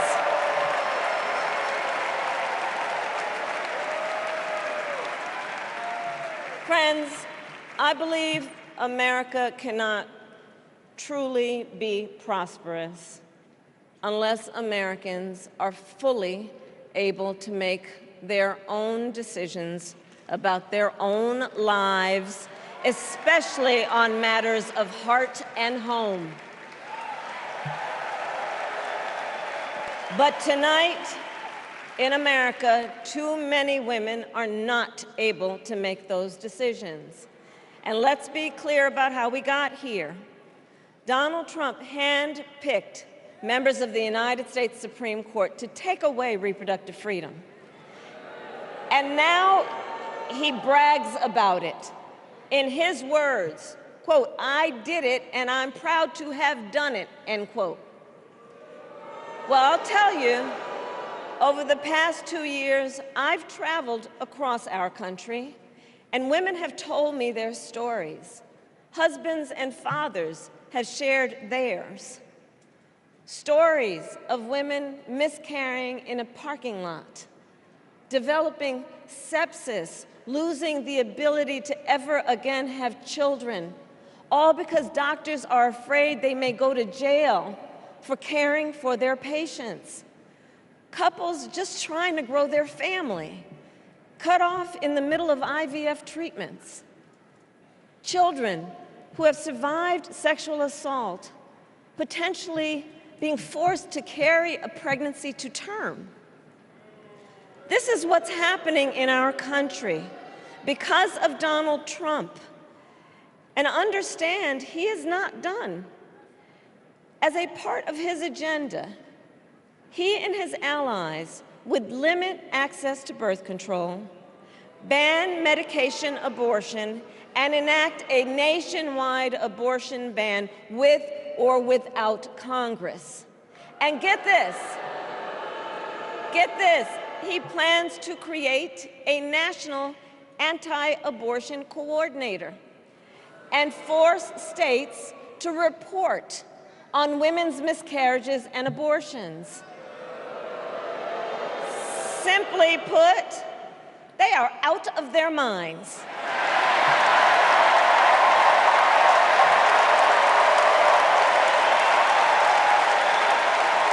And one must ask, why exactly is it that they don't trust women? Well, we trust women. We trust women. And when Congress passes a bill to restore reproductive freedom, as President of the United States, I will proudly sign it into law.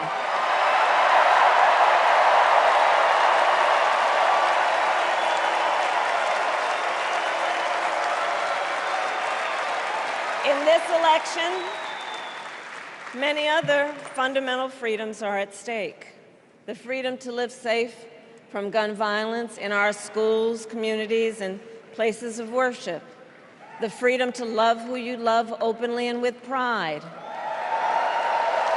The freedom to breathe clean air and drink clean water and live free from the pollution that fuels the climate crisis. And the freedom that unlocks all the others, the freedom to vote.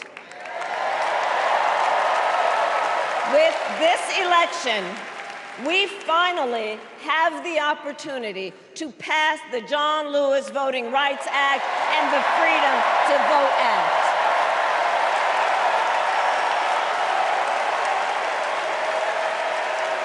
And let me be clear. After decades in law enforcement, I know the importance of safety and security, especially at our border.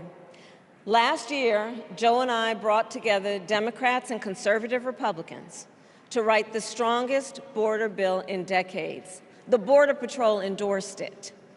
But Donald Trump believes a border deal would hurt his campaign. So he ordered his allies in Congress to kill the deal. Well, I refuse to play politics with our security, and here is my pledge to you. As president, I will bring back the bipartisan border security bill that he killed, and I will sign it into law. I know we can live up to our proud heritage as a nation of immigrants and reform our broken immigration system. We can create an earned pathway to citizenship and secure our border.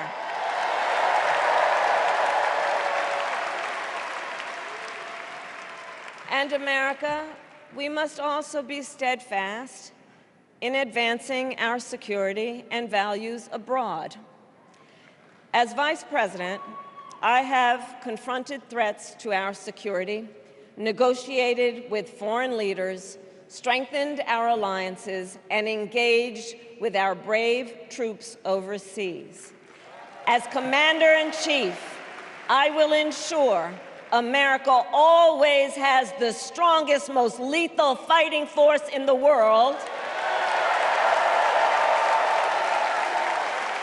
And I will fulfill our sacred obligation to care for our troops and their families, and I will always honor and never disparage their service and their sacrifice.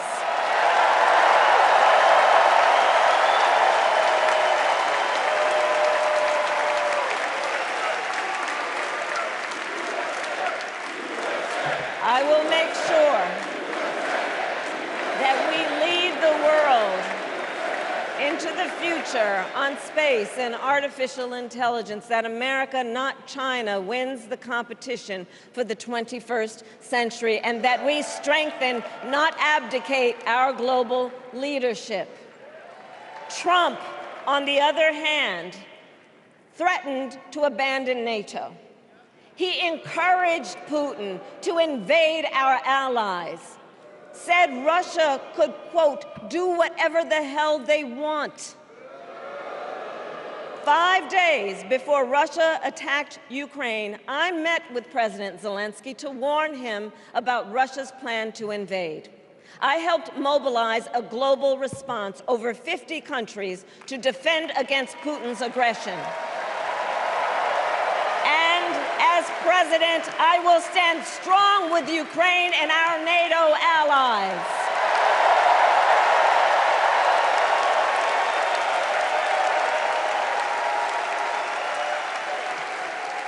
With respect to the war in Gaza, President Biden and I are working around the clock, because now is the time to get a hostage deal and a ceasefire deal done.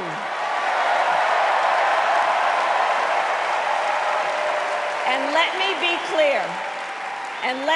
clear, I will always stand up for Israel's right to defend itself, and I will always ensure Israel has the ability to defend itself, because the people of Israel must never again face the horror that a terrorist organization called Hamas caused on October 7, including unspeakable sexual violence and the massacre of young people at a music festival. At the same time, what has happened in Gaza over the past 10 months is devastating. So many innocent lives lost. Desperate, hungry people fleeing for safety over and over again. The scale of suffering is heartbreaking. President Biden and I are working to end this war such that Israel is secure, the hostages are released, the suffering in Gaza ends, and the Palestinian people can realize their right to dignity, security, freedom, and self-determination.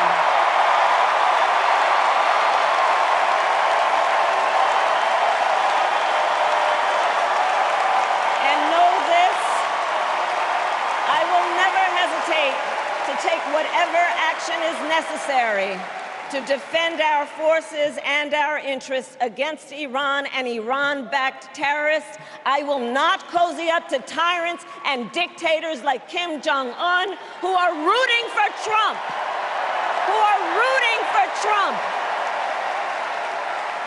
Because, you know, they know he is easy to manipulate with flattery and favors. They know Trump won't hold autocrats accountable because he wants to be an autocrat himself. And as president, I will never waver in defense of America's security and ideals, because in the enduring struggle between democracy and tyranny, I know where I stand and I know where the United States belongs.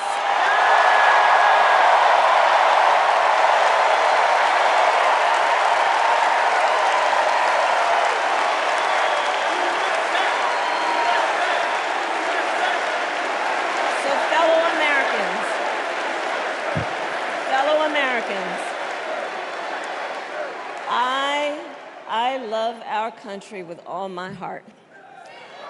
Everywhere I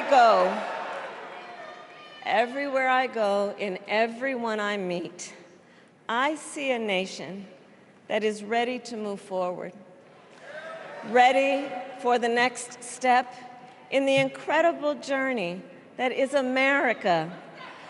I see an America where we hold fast to the fearless belief that built our nation and inspired the world, that here in this country, anything is possible, that nothing is out of reach. An America where we care for one another, look out for one another, and recognize that we have so much more in common than what separates us. That none of us has to fail for all of us to succeed. And that in unity there is strength. You know, our opponents in this race are out there every day denigrating America, talking about how terrible everything is. Well, my mother had another lesson she used to teach. Never let anyone tell you who you are. You show them who you are. America, let us show each other and the world who we are and what we stand for. Freedom, opportunity, compassion, dignity, fairness, and endless possibilities.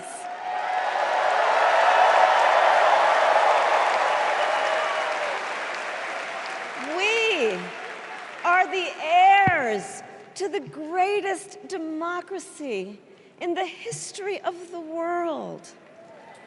And on behalf of our children and our grandchildren and all those who sacrificed so dearly for our freedom and liberty, we must be worthy of this moment.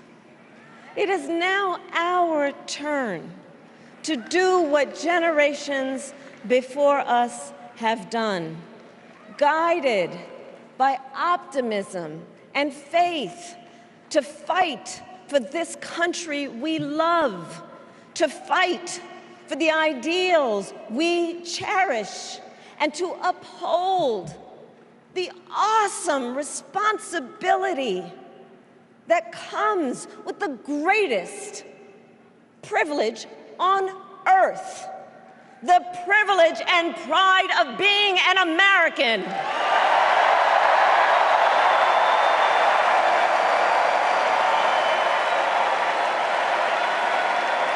So let's get out there, let's fight for it, let's get out there, let's vote for it, and together, let us write the next great chapter in the most extraordinary story ever told.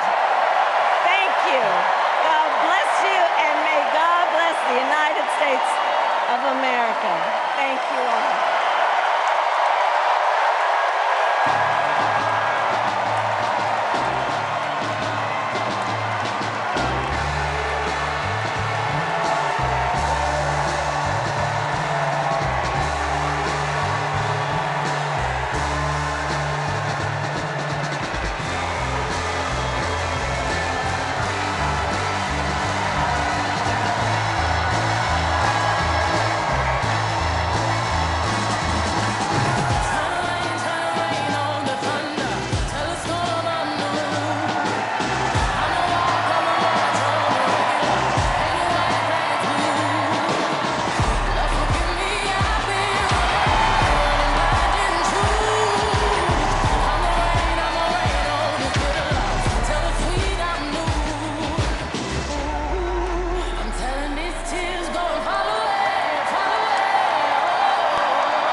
tell me I'm moving backwards. 8 blacks left, death is around the corner. 7 misleading statements by my persona. 6 headlights waving in my direction. 5-4 asking me what's in my possession. Yeah, I keep running, jumping the aqueducts, fire hydrants and hazardous smoke alarms on the back of us. But mama don't cry for me, ride for me, try for me, live for me, breathe for me, sing for me, honestly guiding me. I can be more than I gotta be, stole from me, lied to me, nation hypocrisy, gold on me, driving me wicked. My spirit inspired me like yeah. Open correctional gates in high desert. Open our mind as we cast away oppression. Open the streets and watch our beliefs. And when they carve my name inside the concrete, I pray it forever reads. Freedom, freedom, I can't move. Freedom, cut me loose. Freedom, freedom, where are you? 'Cause I need freedom too. I break chains up on myself. Don't let my freedom rot in hell. Hey, I'ma keep running 'cause the winners don't quit on themselves.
Please stand if you are able for this evening's benediction, offered by Rabbi Lauren Holtzblad and Reverend Dr. Amos Brown.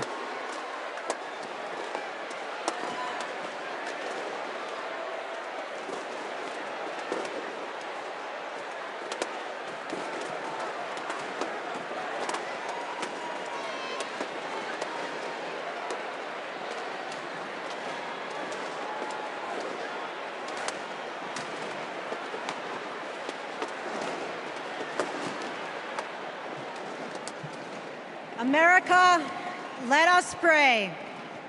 God brought us out of the narrow place of oppression to freedom. Let's remember the treacherous road our ancestors traveled to freedom, their sacrifice and resolve to bring a better, more inclusive world. We stand on their shoulders to declare, we are not going back.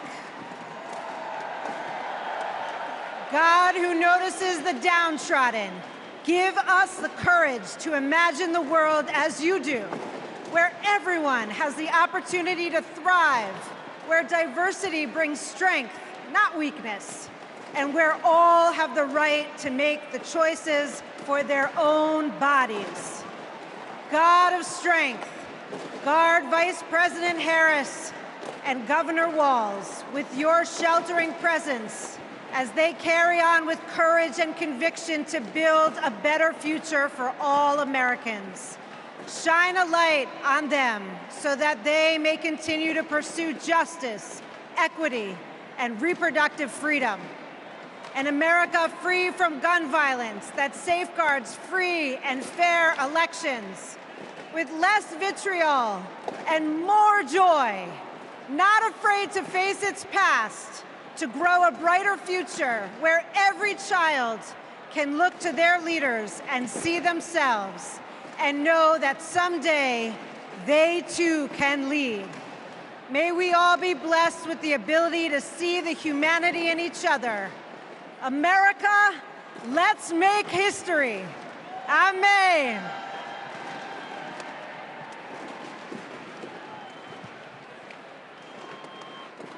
As we close this convention, we ask that the Creator bestow blessings on Vice President Harris and Governor Walz, and upon the bright future they will bring to the people of America. A future where our nation lives its motto of e pluribus unum, bringing together in civility and dignity the diversity that has built this great nation. E pluribus unum, one nation that embraces us all, every race, creed, or color, regardless of sexual orientation, gender or gender expression, rich and poor, old and young, urban and rural. A future, oh God, for every American, where the humanity of all persons will be affirmed and celebrated, where every American has the opportunity and freedom to pursue those inalienable rights of life, liberty, and the pursuit of happiness. A future, oh God, where we live in peace and joy, where we set aside our rancor and division, where we heal our differences and celebrate our common purposes as one nation, one American community, that great city on a hill that serves as a beacon for all the people and all the nations. This is a journey we begin today, and we pray that the Almighty God will guide us on this path today, tomorrow, and for all the generations to come. Amen and amen.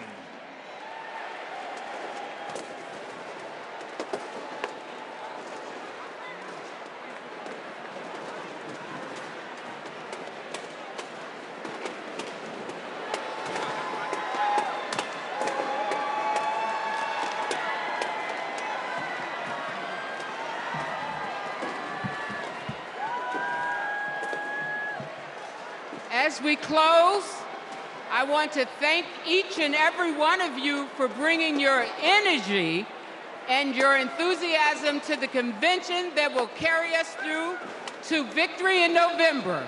Look around. You're surrounded by people from every corner of the country who traveled here because they believe in our mission. We know that unity is our strength.